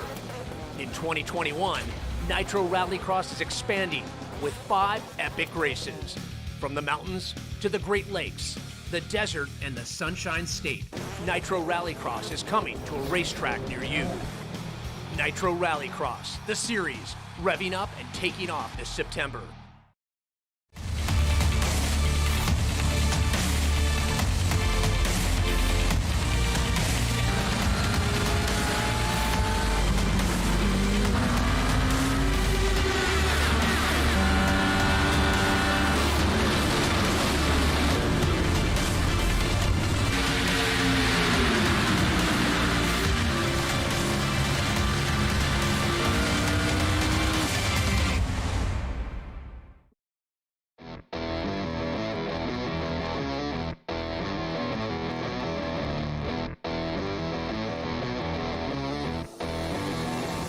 "12 months ago, the championship was decided for the 2020 iRacing Rallycross World Championship. It was a scene of triumph for Johan Hart. It was the place of heartbreak for John Robertson. The series returns with 2 rounds left to go. Robertson leads the way once more, but it comes down to this, and it will come down to the final race at the Charlotte Motor Speedway in 7 days' time. My name is Arjuna Kankipati, alongside is Paul Smith for this penultimate round of the World Championship, brought to us by Dirtfish. And Paul, here's a look at the championship standings. It is neck and neck between Robertson, Ollikainen, and Horman. Yes, Johan Hart, who won 7 days ago at Phoenix, has a mathematical chance of regaining his championship, but we know he's effectively out of contention. He'll be looking to help his teammate to try and bounce back after a couple of rounds where he's been a bit shaky to hold off the Set Esports duo in close pursuit. Yeah, and the benefit that John Robertson will have is that he's got his teammate backing him up, whereas Joni Ollikainen and Tommy Holman, they're both fighting for a championship. They're in the position that the team of Johan Hart and John Robertson were in last year. So it's how do you separate them two, and how do you sort of keep them both in the championship fight? John Robertson's hoping that goes against them. And so qualifying is underway here in Sonoma. Let's talk a little bit more about the track again, because it's a lot of fun.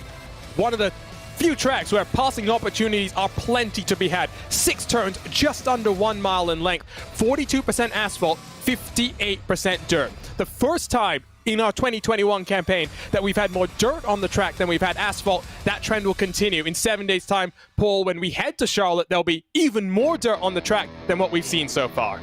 They certainly will, and this is where we really get to see how those drivers cope with the more dirt sections. But this track, so much fun. I mean, I'm still out of breath from racing around here. It is a tremendous venue to race and do rallycross at, and it's one that all the drivers enjoy. And let's remind ourselves what we're fighting for in this 2021 World Championship. 9 races, 10 drivers will take home their share of $25,000. $10,000, of course, to our series champion. $6,000 difference to second place. It's quite significant. That's why they're going to be fighting tooth and nail, not just for prize money, but for World Championship glory.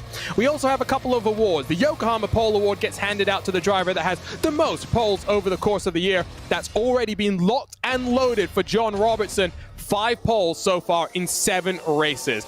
Rookie of the Year, the Dirtfish Rookie of the Year, that goes to the most impressive rookie over the course of the campaign. Currently leading that is Kevin Ellis Jr., who has had a breakout season in 2021. Of course, the Dirtfish Rookie of the Year will also win a 3-day course from Dirtfish, the official rallying school of iRacing Rallycross. Wait and see if maybe Jarno Leskinen can try and pip him in that battle. 18 points separate the two. the most improved driver. It looks as though it's going to Vicente Salas, who has been a breakout driver so far this year. Could have taken victory at the Atlanta Motor Speedway, and the Hard Charger Award, one of my favorite, rewards the drivers that don't necessarily have qualifying speed, but know how to get things done in the race itself. That currently is led by Team Yokohama's Thomas Wangen, 52 positions gained in 7 races so far.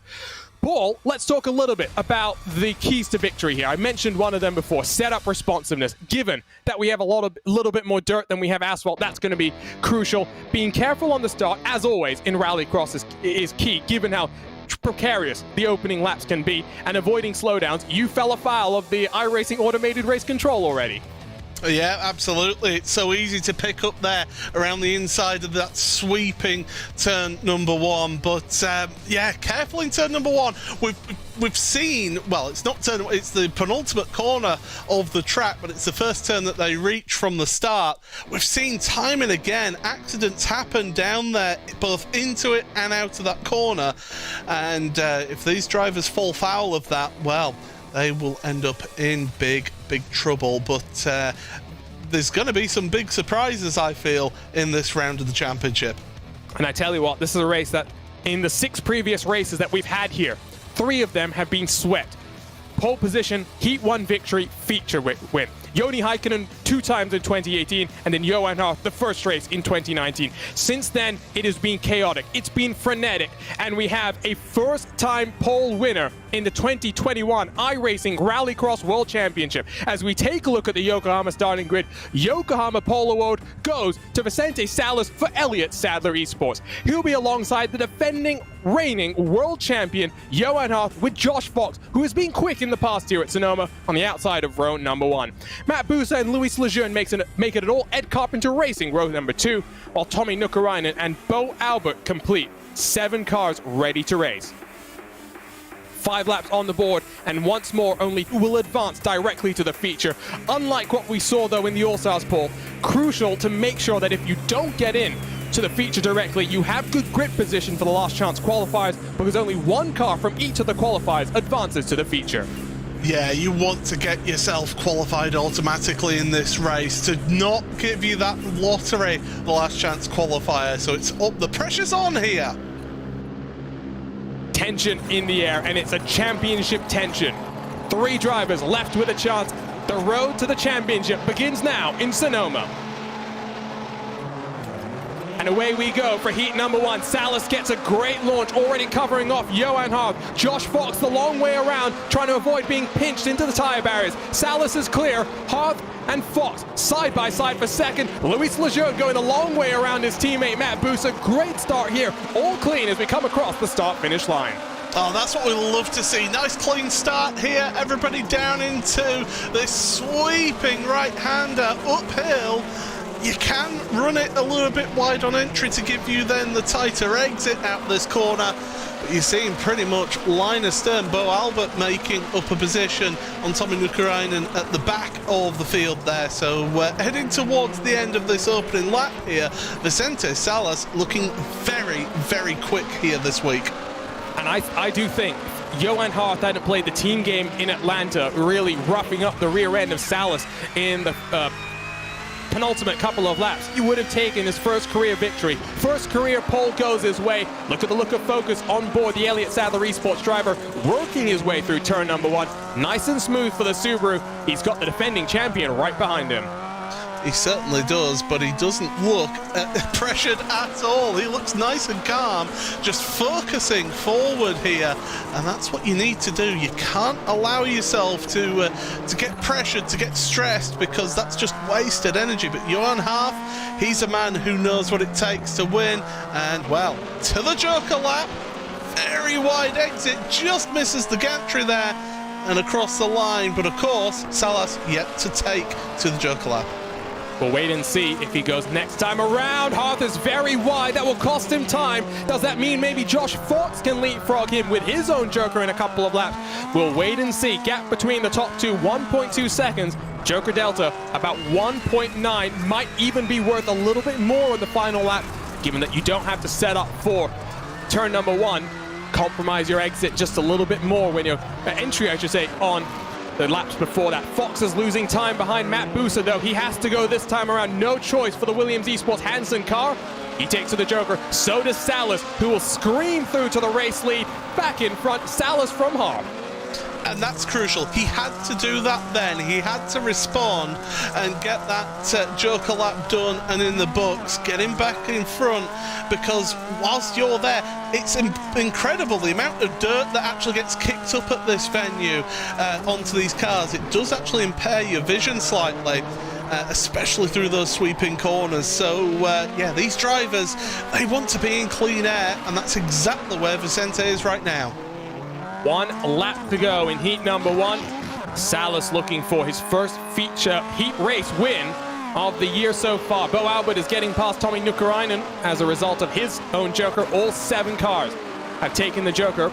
As side by side, it's now Albert to the inside of Matt Busa. This is not for transfer positions, but of course, grid positions in the last chance qualifiers. Looks like Nukarainen a little bit wide and a little bit loose through turn number 1, on board with Matt Busa in the US Air Force machine. Up front, barging and banging once more. Harth and Salas resume the hostilities. Salas, some great car control to hold on. One more corner. Will Harth look to the inside? He'll throw the move. Long way around for Elliott Sadler Esports and Vicente Salas. A bit more contact over the jump, but Harth in control, and Harth steals the heat race win away from Vicente Salas. That shows that killer instinct and that champion's instinct to just go for a place, and he took advantage. Okay, a little bit of contact, a little bit of pushing. Well, this is Rallycross. It will be the 4th time that Johan Harth will line up in first in our feature event. Here's confirmation. Fox Lejeune, Albert Busa, and Nukarainen through to the last chance qualifiers. Let's take a look at the Yokohama starting grid for heat number 2. Tommy Holman, 13 points back from the championship leader. He'll line up in second. Crucial qualifying points have gone his way. He'll be alongside 2 rookies, Kevin Ellis Jr., Luis Nunez, scrapping for the Dirtfish Rookie of the Year award. Quintin Del Olmo, another rookie, will be alongside Alex Bergeron, the king of the dirt. 3 World of Outlaw sprint car titles to his name. Bergeron resumes his title defense in a couple of days' time as that series kicks off on Monday. Jacob Rafos, Tony Latin-Mackie to round out the 7 cars ready to go once more. Dramatic end to heat number 1. What does heat 2 have in store for us? 7 cars ready to rumble at Sonoma Raceway, lined up in the bowling alley. We'll spit them down into the penultimate corner. What chaos will lay awaiting for us?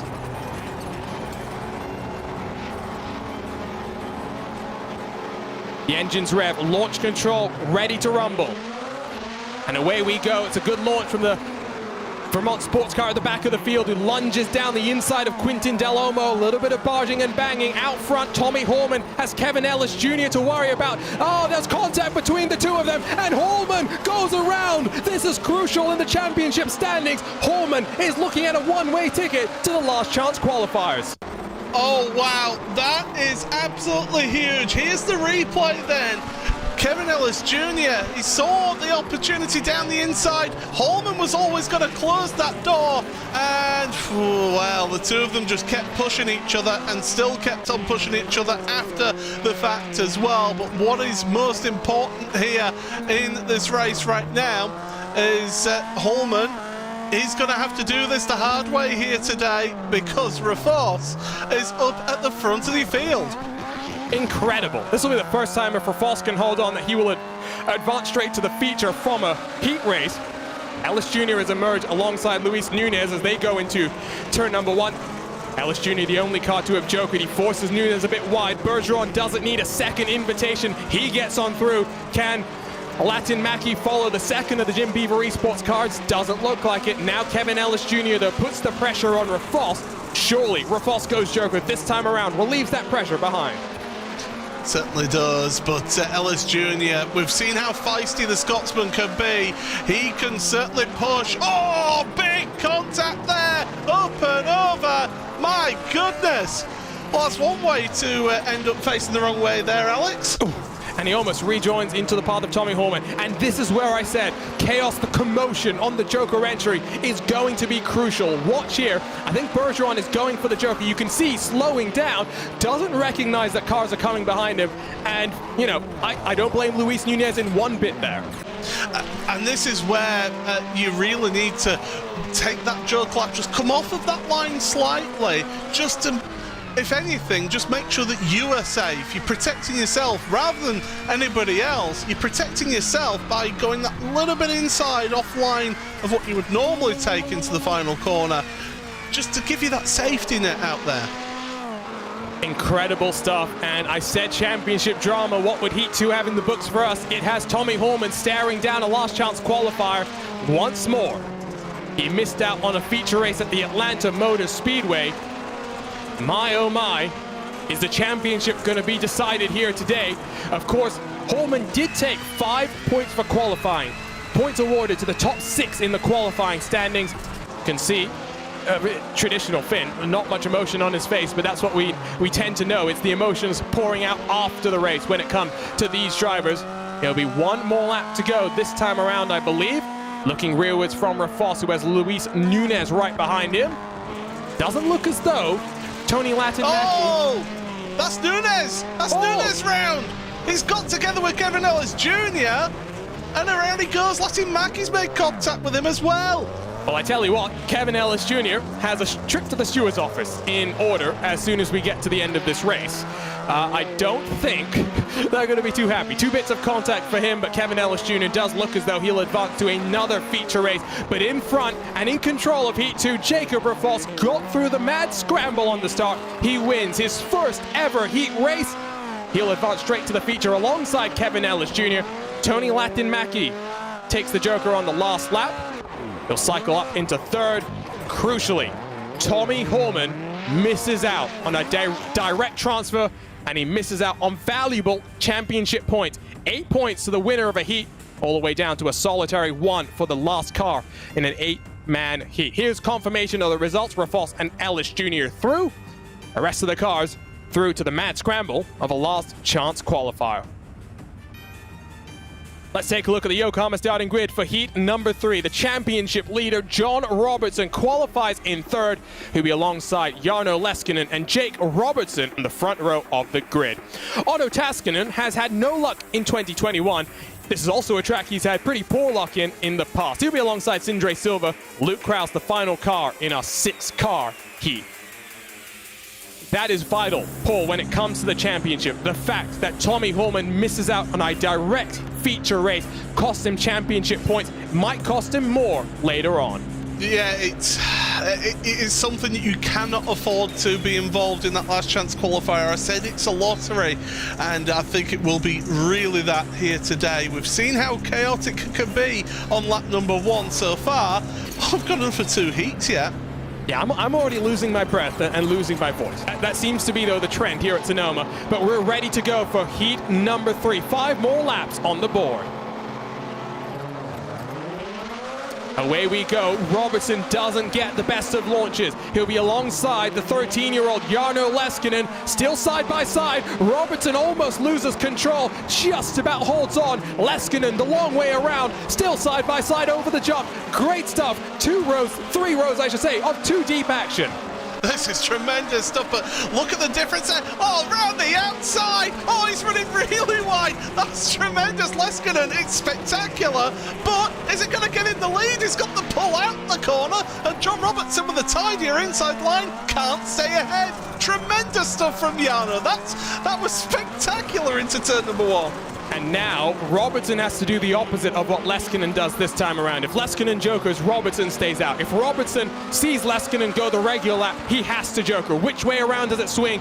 Interesting. Neither car commits on the opening lap. Sindre Silva is the one who's committed. He's going to be alongside. He's going to be in the race lead. This is going to be crucial. Sindre Silva will be holding the train of cars up behind him as they scream their way through turn 1. The Team Yokohama car gets a little bit loose. Here come the first 2 cars. And they just bump him out the way. Bye-bye, see you later. Get out of here, Sindre. But yeah, Leskinen and Robertson, they are absolutely on it. And look who's right there to pick up the pieces if they do come together. Otto Taskinen, he's not had the best of seasons so far. I think he'll be honest with that assessment. Leskinen almost got collected by Robertson there, and well, the two of them up over the jump, and that means that Leskinen does have that lead after taking the Joker. Robertson's having some technical issues. His heart will be in his mouth. The gap to Leskinen in front, about 2 seconds. A few quick laps here might swing in favor of John Robertson, but we'll wait and see. Looking rearwards from the championship leader. In fact, no, looking rearwards now from Otto Taskinen at John's younger brother, Jake Robertson, who last year was the youngest driver in the championship. Another driver who really has struggled, and I think you can say that about multiple drivers. Jake Robertson, Bo Albert, Otto Taskinen, the list goes on and on. Taskinen takes to the Joker. He's going to give now dirty air, and we say dirty air, it's not the fact that there's any aerodynamic impact to the Subaru Motorsports USA car. What it is, though, is just some traffic. As Taskinen makes a mistake, does he have a slowdown penalty? Oh, if he has, that's going to be crucial. You can see him working the wheel there, and he seems to have got away with it if he did get a slowdown penalty. John Robertson then, third place, yet to take that Joker. He should be able to jump Otto here. And if I'm John, I'm taking that Joker this time by, and yeah, he does. And look at how John Robertson moves offline before braking.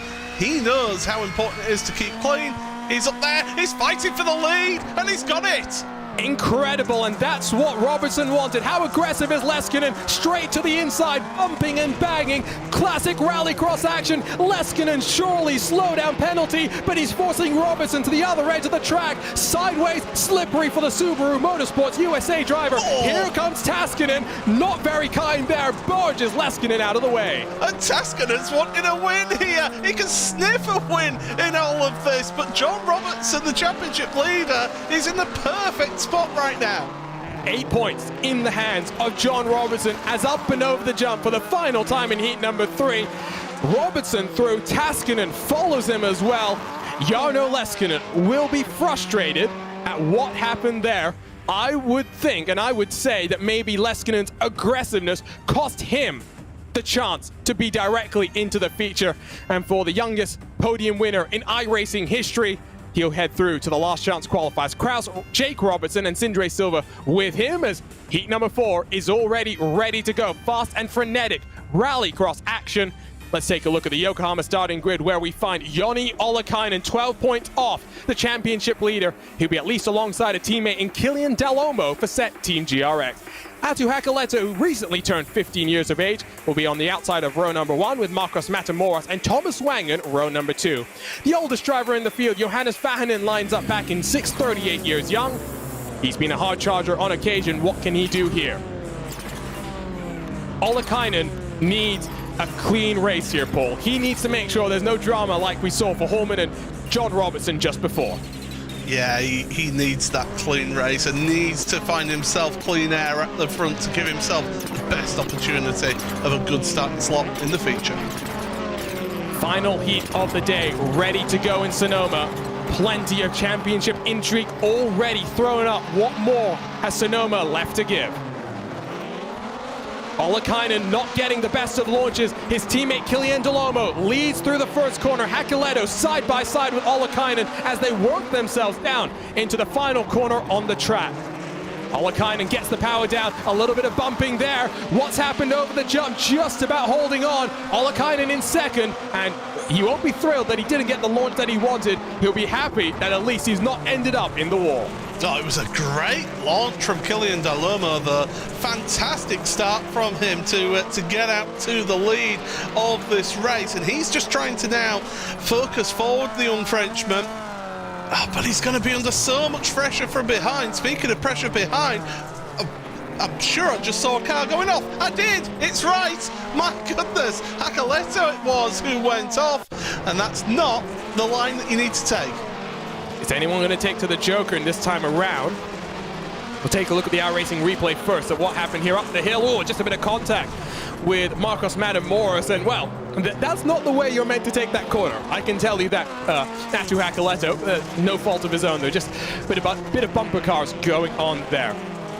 Ollikainen did take to the Joker. That's important. That's clean air that he needs. Yeah, but I think that Delomo will retaliate to that and take to the Joker this time, get that out the way to get himself some clean air in all of this. Vahanen, Matamoros as well, are battling away. There we go, Matamoros onto the Joker. As up over the jump we go. There you see him returning onto the track in front of Vahanen.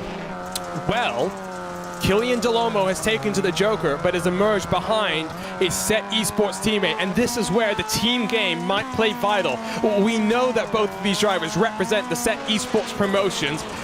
The smart thing to do, given that there's a 1-point difference between first and second place, is to make sure Ollikainen takes home this heat win, takes home what will be a 4th position start on the grid for the feature. Yeah, they need to just assure themselves of the best possible result here for at least one of their drivers who is fighting in that championship battle with John Robertson. And the way they're going to turn one, they really do get the back end out and just get on the power the way out the corner. We're on the penultimate lap already here, and you just look at the focus, look at the concentration. But there's no wasted energy there, is there? He's just completely at one with that car. He's not fighting the wheel like some.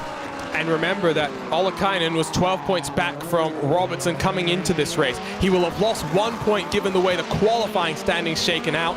He'll at least get the same 8 points from the heat that Robertson would have gotten. Holman would have got a point extra, so he would have been tied with Ollikainen after qualifying, but after losing points in the feature, in the heat race, I should say, excuse me, after finishing down in 4th, that would be 3 points he would have lost to Ollikainen. If I'm Set Esports, I'm starting to think that you've got to put all your eggs into one basket. That basket might be Joni Ollikainen. Ollikainen, who won 12 months ago in the second race that we had here at the Sonoma Raceway, will win heat number 4 and advance his way straight through to the feature. No drama for Ollikainen, who's had plenty of that the last couple of weeks. Killian Delomo will be thrilled to advance along with him. The rest of the cars through to the last chance qualifiers.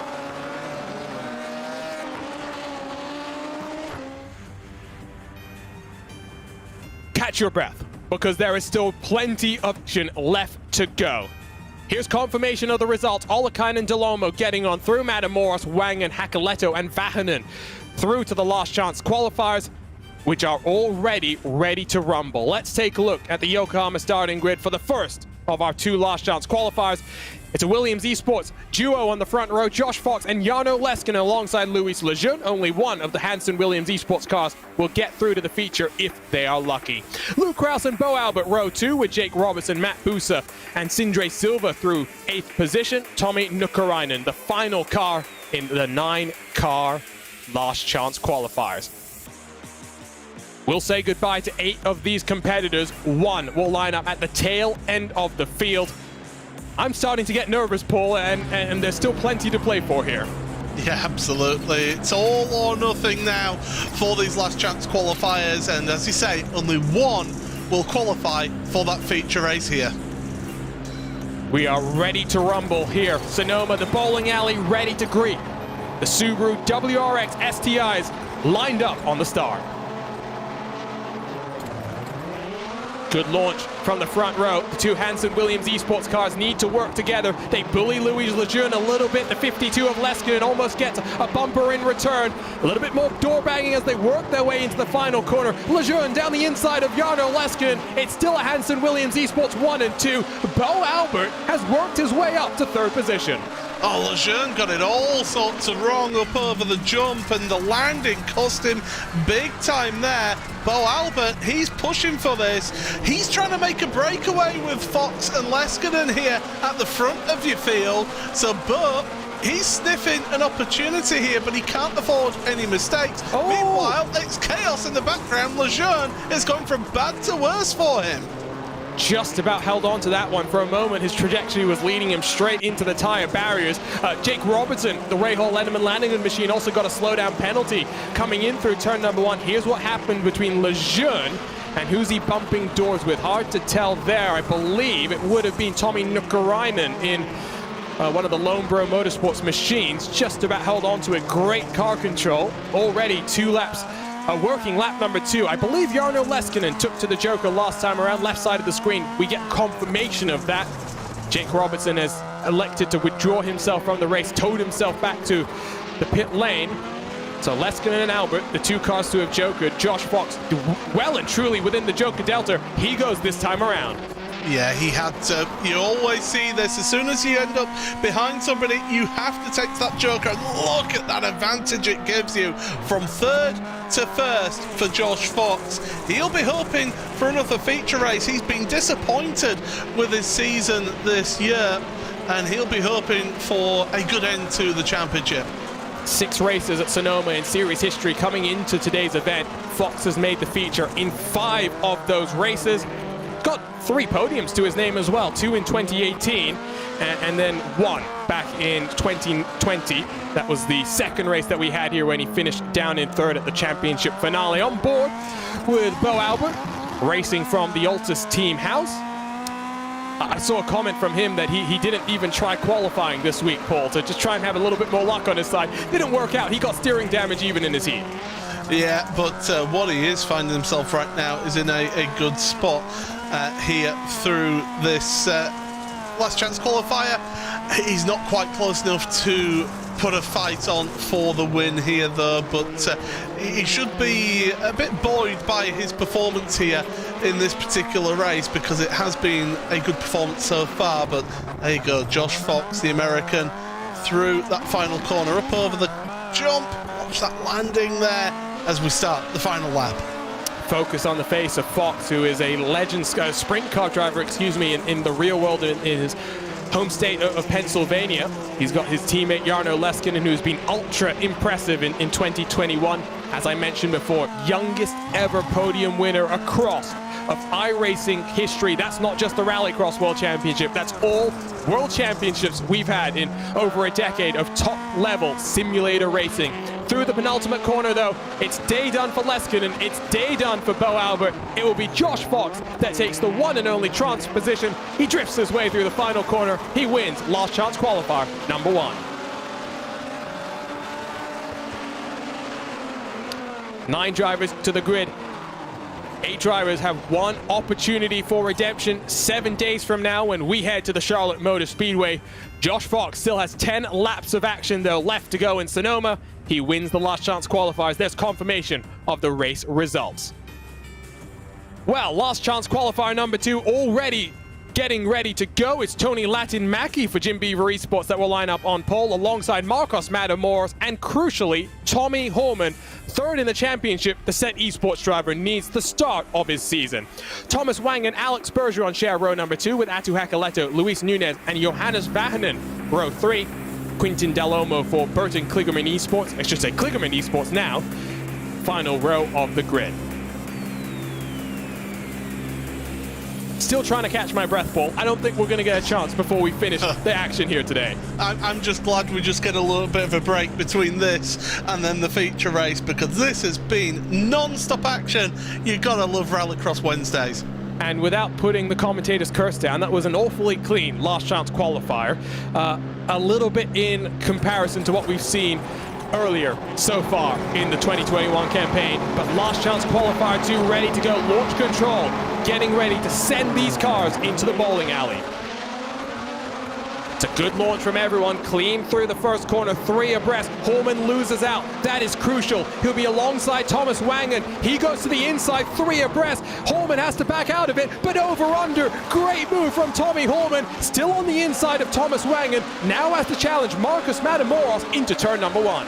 Holman, Wangen has been one of those drivers who's been going for the hard charger this year, and he's shown the reason why by making the moves on Holman. Wangen gets into the back of Tommy Holman right there, but working their way through the turns now, through this one, get the car switched back to the right-hander, up over the top of the hill, back downhill on the asphalt, and right now, Latin-Mackie is in the prime spot, takes to the Joker straight away. That's crucial. What does Holman do now? How does Holman cycle through this race, knowing that he's got Matamoros in front of him? Do you Joker next time around, try and find some clean air? If you feel that you're quicker, you take the Joker. Well, you do the opposite of what the man in front does. Oh, down the inside. Brilliant move there from Tommy Holman. Sensational stuff there on Matamoros. And, well, he's now got his sights set forward. He can take that Joker whenever it pleases him now. He's got that clean air. That's crucial. He didn't need to be asked twice. When Matamoros just ran a little bit wide, Holman gripped up on the inside, used that grass to rotate the car, get onto the power. Holman takes second position away. Now 2 seconds behind Tony Latin-Mackie. It will be lap 3. Ooh, Hakalando takes the Joker this time around. That is not what Tommy Holman wanted to see. No, it's certainly not. He's run wide, actually. He's run deep. And that's going to slow things down for Holman. Holman is trying to look past. Down the inside, that's not really usually an overtaking move that's on. But Tommy Holman is absolutely on it, pulling out the overtakes here. And he cannot Joker this time around. He has to wait at least one more lap because that gap is 2.5 seconds. There you can see, as suspected, Holman sticks out there on the regular lap. Alex Bergeron, I think, is the next car. Excuse me, Marcos Matamoros will be the next car onto the Joker, and that's another car in front of Holman. Bad to worse for Tommy Holman.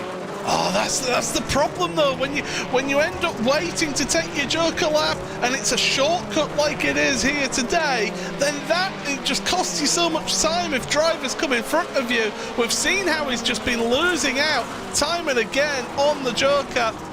And well, if he's not careful, he is not going to get through to that feature race. It would be the second feature that Holman has missed in 2021. To the Joker this time around. He's got no choice. 1 lap to go after this. Where is Holman? Holman's in front. Latin-Mackie surely made a mistake. My, oh my, the seas have parted. Tommy Holman looking on for a feature race appearance. What can Latin-Mackie do to seal it away? Latin-Mackie was 1.5 seconds slower on that last lap, so you're right, it was a mistake, and Holman just got given an early Christmas present right there. And that's where I'm sure real life experience would have come in. His spotter would have played a vital part in making that call. Tommy Holman can breathe, at least for the time being, because he has made his way into the feature race. Crucial championship points are on offer. There is the sigh of relief that I would have thought we'd see from Tommy Holman. His job was almost made so much more difficult, but he does indeed find himself at the tail end of the feature race. I said Sonoma would have twists and turns. No more twists and turns other than what we've got left. Here's confirmation of the last chance qualifier results.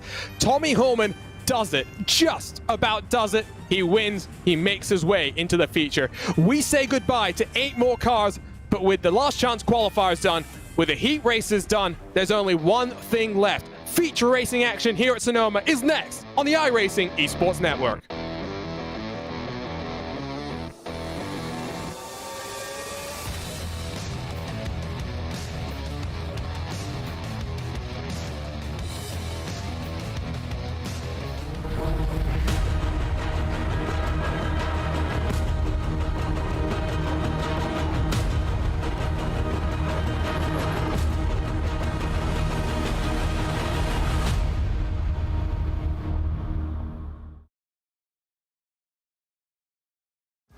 This is iRacing, the world's premier online racing game.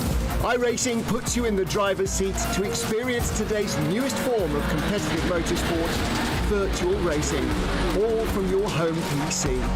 Race virtually in endorsed series from NASCAR, IndyCar, IMSA, the World of Outlaws, Aussie Supercars, and more. Take on legendary circuits like Daytona, Silverstone, and the Nürburgring. Join iRacing's global online racing community and get on track today at iRacing.com.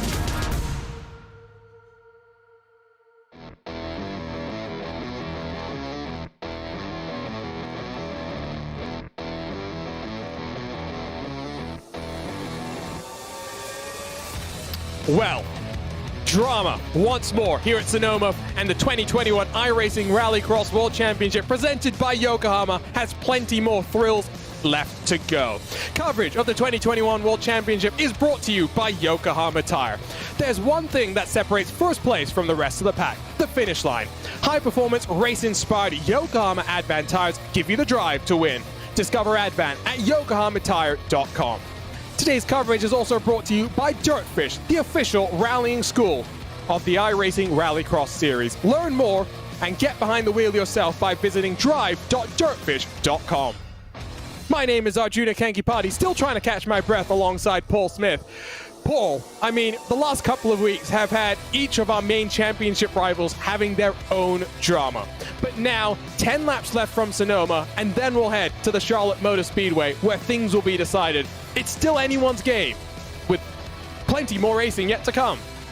Yeah, this is the thing. We've got 10 laps coming up here, and if you're John Robertson, you're just thinking about getting the most points that you can out of this, just to help try and keep your championship battle going on here. Johan Half is there to just really mix things up and to upset the apple cart with Set Esports. Jacob Rafos, though, what a performance from him in the opening round of this of tonight, should I say, the opening heat races of tonight, and yeah.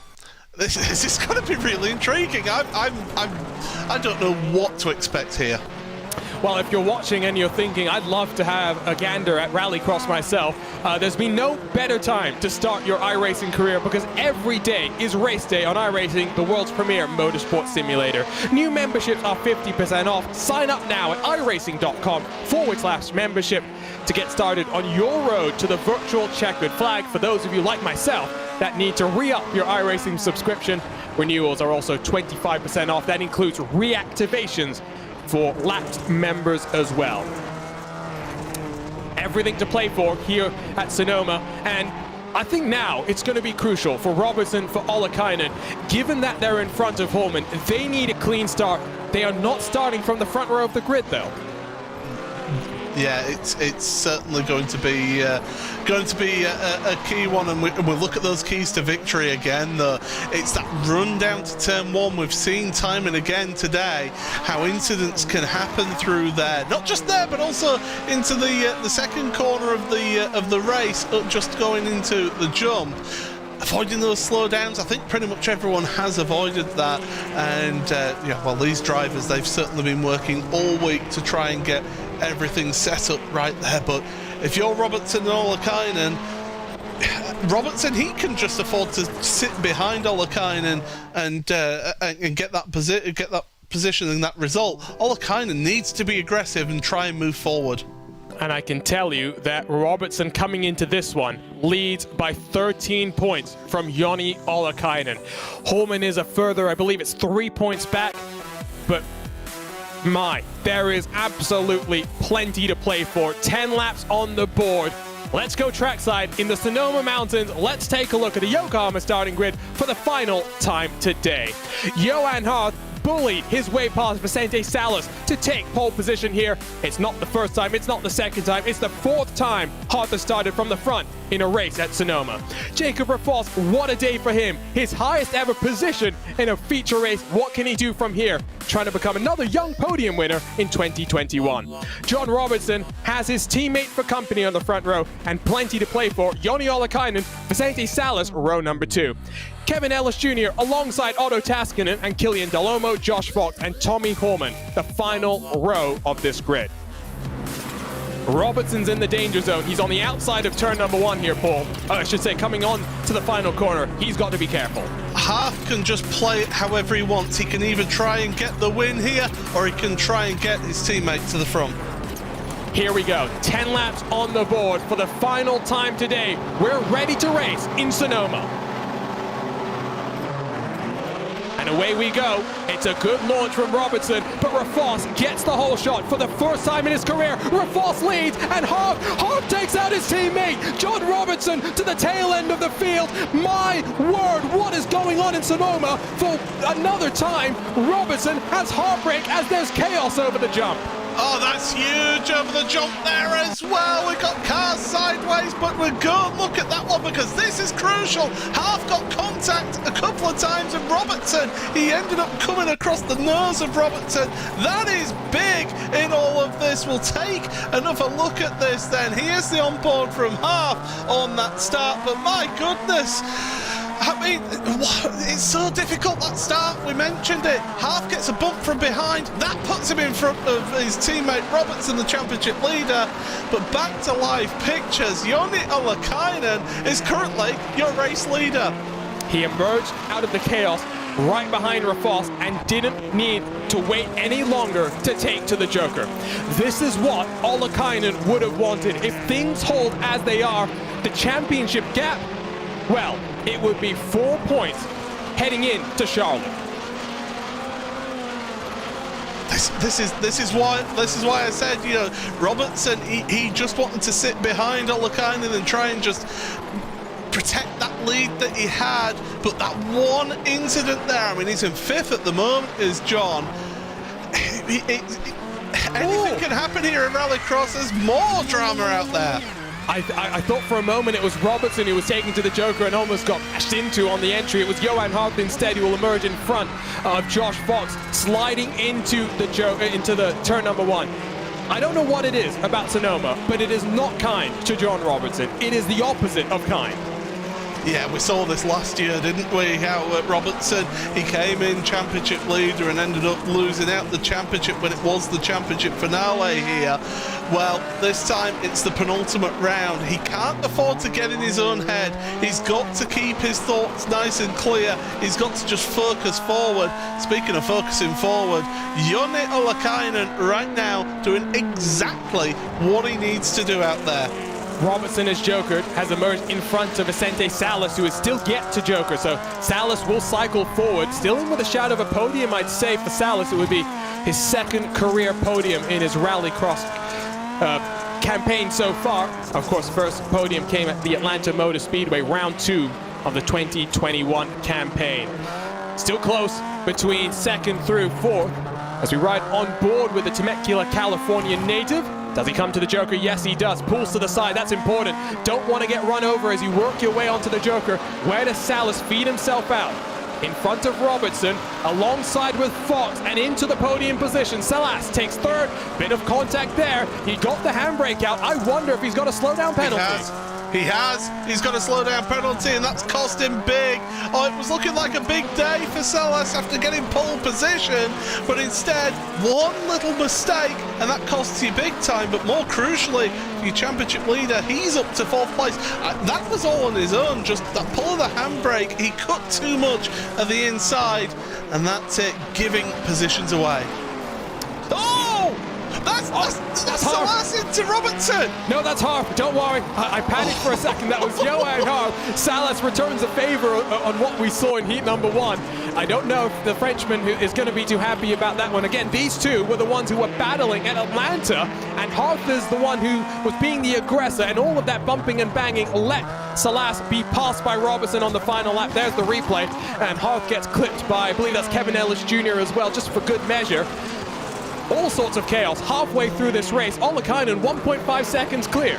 Well, where do you look? Oh, Half has had more issues in the background of that shot, and he's just going from bad to worse. He must have damage on that car now from that contact as more take to the Joker, and that, crucially, I believe, is Tommy Holman is behind, and look at him, he's not happy. He's shaking the head from the Frenchman. I mean, as aggressive as he was, because it was an aggressive move that he made in that opening heat, and also through the next couple of corners just a lap ago, if you're going to be aggressive, expect aggression back. Hart has won twice at Sonoma in his past, but he's also had plenty of his own dramas here. Last year at the championship finale, it was a 4th place finish that was good enough to net him the 2020 iRacing Rallycross World Championship crown. Looking like he'll finish down in 10th position. Tommy Holman, the only car left to take to the Joker. What is it about Rallycross and young podium winners in 2021? Jacob Rafos as that's Arthur Rallis. That's Half. We see a Subaru Sports USA car around, and we instantly get panicked here. It's incredible how this race is going. Tommy Holman, crucially for him, moves up then a position on Johan Half. Half has taken it back to the pits. That's his day done. Holman, 9th place. This is not what he would have wanted. He's still got to take the Joker though. He's still technically within title consideration, but given how the points are playing out, Robertson will be 21 points in front. Said Esports need to focus on the man out front, the man that has closed the championship gap. It will be 6 points out of this race if things hold as they are, which there's no guarantee. I had to catch myself there. There's no guarantee that Robertson holds on to 4th. But in a season with plenty of ups and downs, for Joni Ollikainen, who had 2 consecutive races where he had to go through the last chance qualifiers to make it to the feature, consistency wins championships, Paul. And for Joni Ollikainen, those 2 races in which he fought back, he'll be so glad that he was able to do so, and he had the mental fortitude to not give up on himself. Oh, he had to, and he could never give up. That's the thing with him. He's got a tough mental state and really will just keep on fighting to the end of this championship. This is what he needed here today. All eyes will be on the battle in the championship going into the finale. 12 months ago, the championship showdown, Ollikainen wasn't a part of it, but he won here at Sonoma. He wins once more and takes the championship. 7 days from now, he will be fighting alongside John Robertson. What a championship showdown is in store for us. Jacob Rafos, 14 years of age, his first iRacing career Rallycross podium. Josh Fox rounds out the podium positions. Finally, some redemption for the Pennsylvania native who has suffered uncountable contacts so far this year. A dramatic race at Sonoma once more, and here's a look at our results. 2 seconds clear of the field, Joni Ollikainen scampered through the chaos and didn't look back. Jacob Rafos, only his 3rd feature race appearance of the year. It's a podium as well. He'll be delighted. A young Vermont sports car driver, delighted with the result. Josh Fox in 3rd. John Robertson, the championship leader, recovers to 4th position, but it could have been a completely different story. Vicente Salas completes the top 5, currently leading the most improved driver in 2021. Tommy Holman 6th, Killian Delolmo 7th, Otto Taskinen 8th, Kevin Ellis Jr., Johan Hart 9th and 10th positions. Catch your breath. Inhale, exhale. Plenty of drama here today, and still more twists and turns to come on the road to the 2021 iRacing Rallycross World Championship. We'll be right back with post-race coverage on the iRacing Esports Network. Don't go anywhere. We'll be talking to Joni Ollikainen.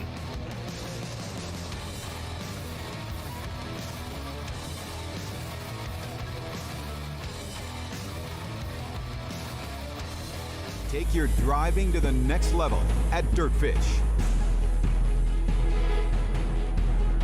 Gain confidence behind the wheel of an all-wheel drive Subaru STI or rear-wheel drive BRZ. Get sideways with skills on gravel, mud, and tarmac. Dirtfish offers programs for every driver. Visit dirtfish.com for details. In 2018, Nitro Rallycross took the racing world by storm with the biggest jumps, the best drivers, and the most intense action ever. In 2021, Nitro Rallycross is expanding with 5 epic races. From the mountains to the Great Lakes, the desert, and the Sunshine State, Nitro Rallycross is coming to a racetrack near you. Nitro Rallycross, the series, revving up and taking off this September.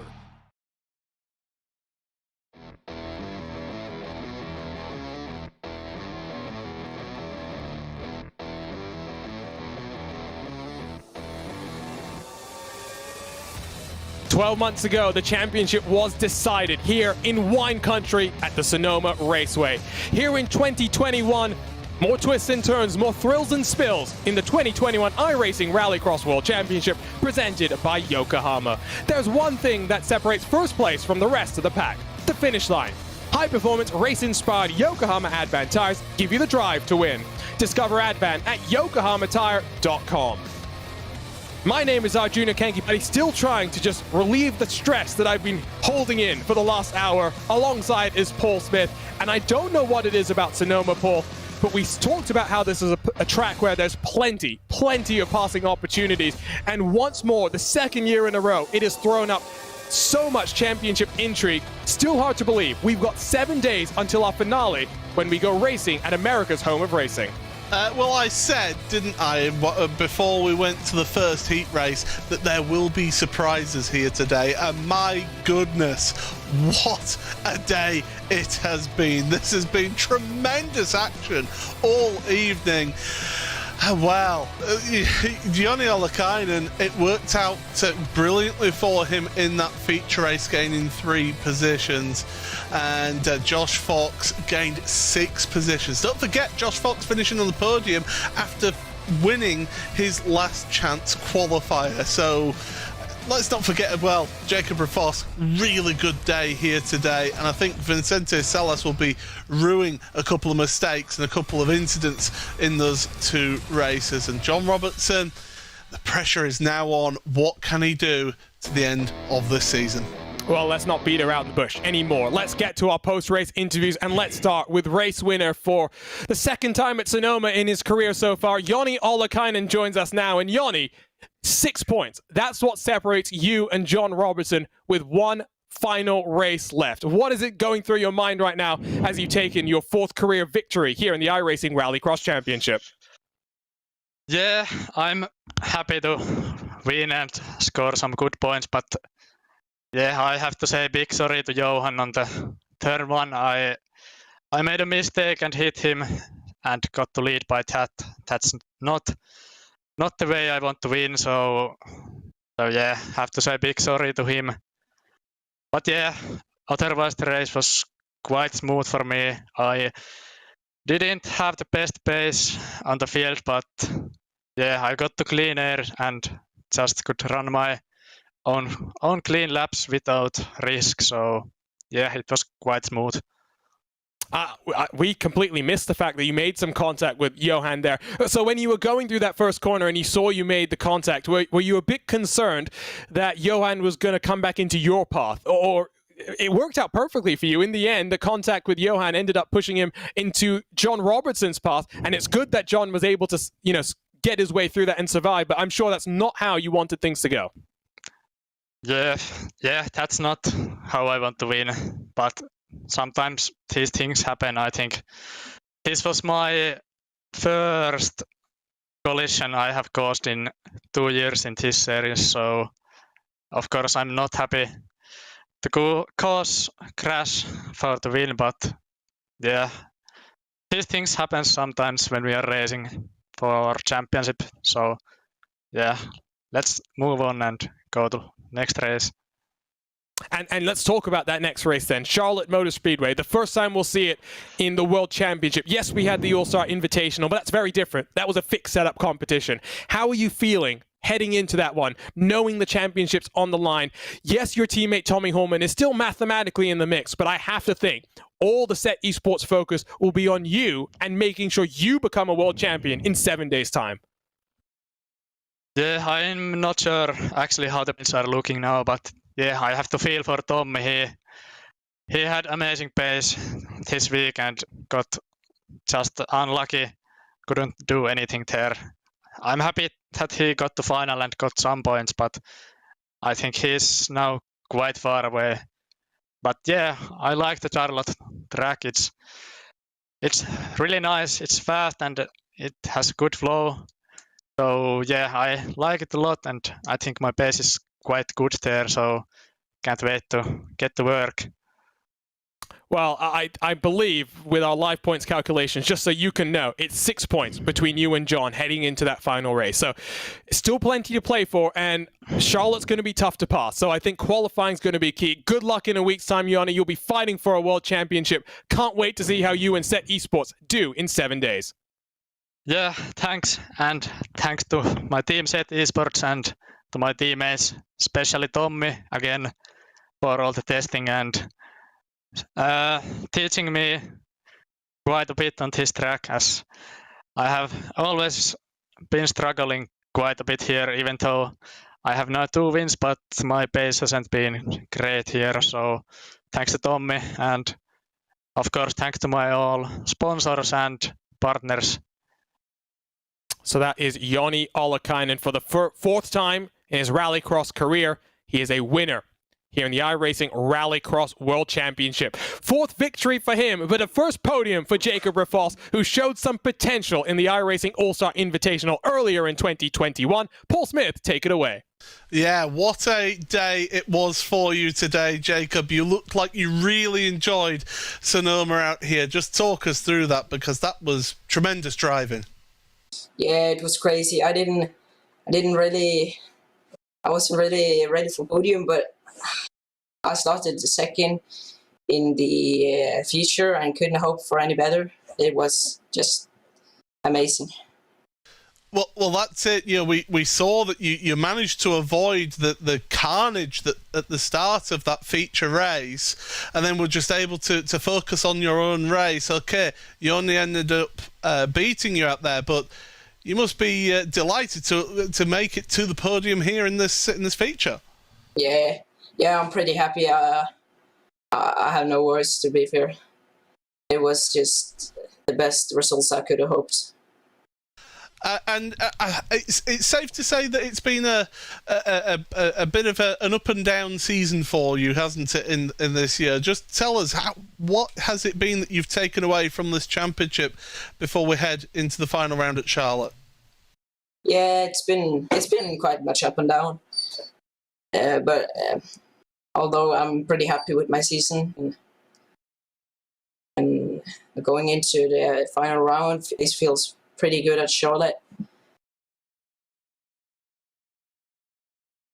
Well, we certainly hope that you have a good time. All the best for next week, and hopefully we'll see you again. Thanks, and I'd like to thank Adam Allerton and Dorian Baptiste for spotting me. Well, there we go. That is second place, Jacob Rafos there, Arjuna, and speechless is what I would say, and quite rightly as well. That's a tremendous achievement for him. It's a big day when you take your first podium in World Championship history. And for we're talking to a driver that's not had his first podium, but his first of the campaign, and really the first day that we've seen him live up to the potential that we know Josh Fox has. Josh, you must be very relieved right now. It's only your third feature of the year so far. You were a title challenger in 2018. How excited are you to finally be back on the podium? Yeah, it's great. You know, when you have a year like we have had, it's just been so difficult. There's no secret about that. But this is the kind of result that we work for every week. And Jarno has demonstrated as well the past couple weeks. The pace is there, the speed is there. It just comes down to the luck sometimes, and a little bit making your own luck too. But it feels great to finally be back on a podium and talking with you guys. And kind of history repeating itself here, Josh, because I don't know if you remember, but the last time we were here at Sonoma, you had to come through the last chance qualifiers, ended up in third on the podium as well. Talk to us about how the entire year has gone for you since then, and what's kind of changed. You and I talked pre-season, and you're one of the few drivers that's balancing so many different things. We've got a very young grid, full of potential. Even your teammate, Jarno Leskinen, but you're studying, you're working full-time, and you're here in the World Championship as well. Yeah, it's difficult for sure, and the talent in this series has never been higher.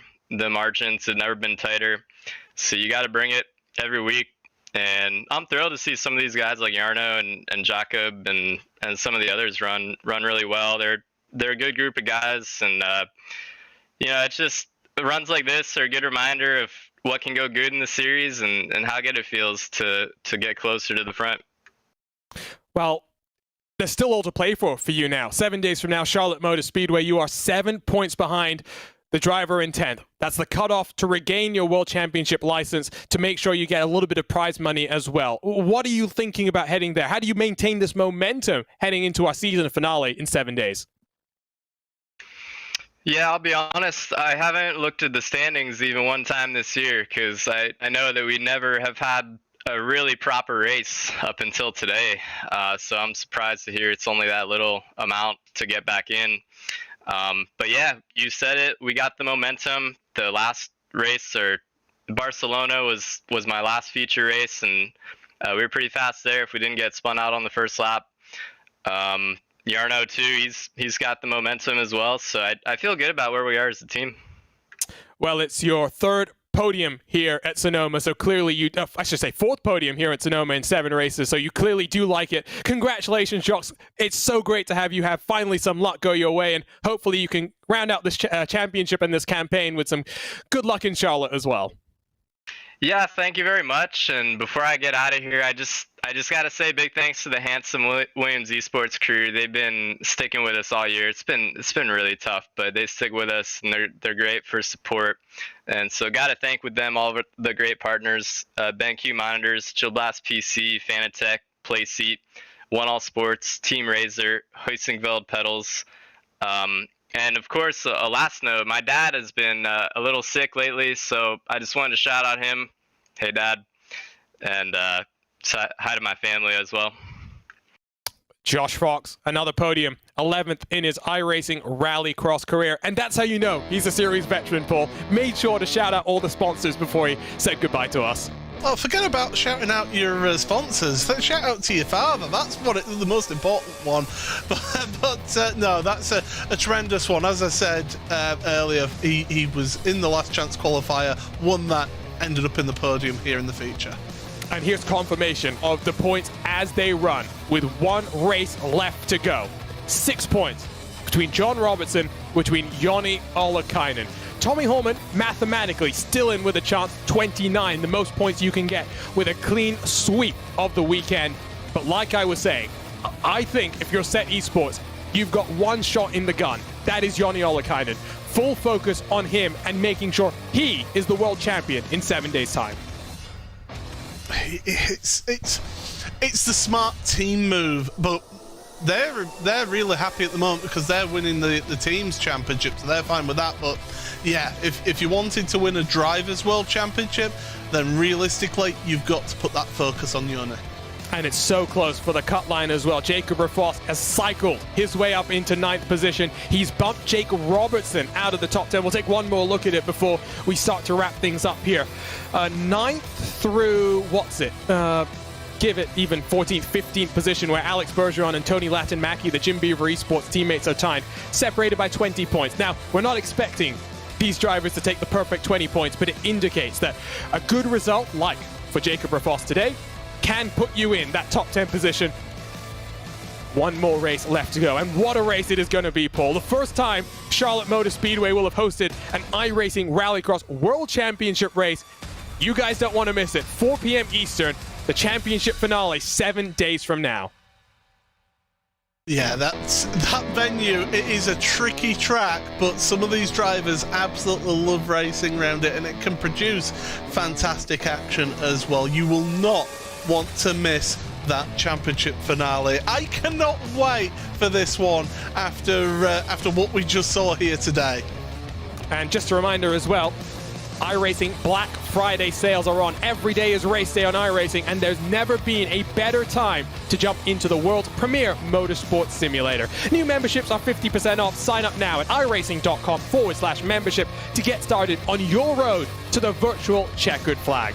But with that, it's time to wrap up from Wine Country with round 8 of the iRacing Rallycross World Championship presented by Yokohama in the books. Just one last dance to go before a champion is crowned. The World Championship action, though, continues tomorrow on the iRacing Esports Network as the Force Dynamics Dallara iRacing Grand Prix Championship heads to the land of the Rising Sun and the Suzuka Circuit for round 9.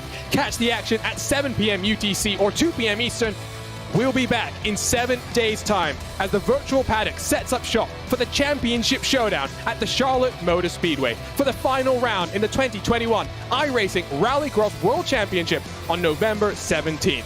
Until then, we'd like to thank you for joining us on the iRacing Esports Network. On behalf of the entire team at iRacing, for our production team, Joshua Lee, Ryan Bauer, for my co-commentator Paul Smith, my name is Arjuna Kankipati. Congratulations to Joni Ollikainen, winner in the Golden State, ready to fight for a championship in 7 days' time.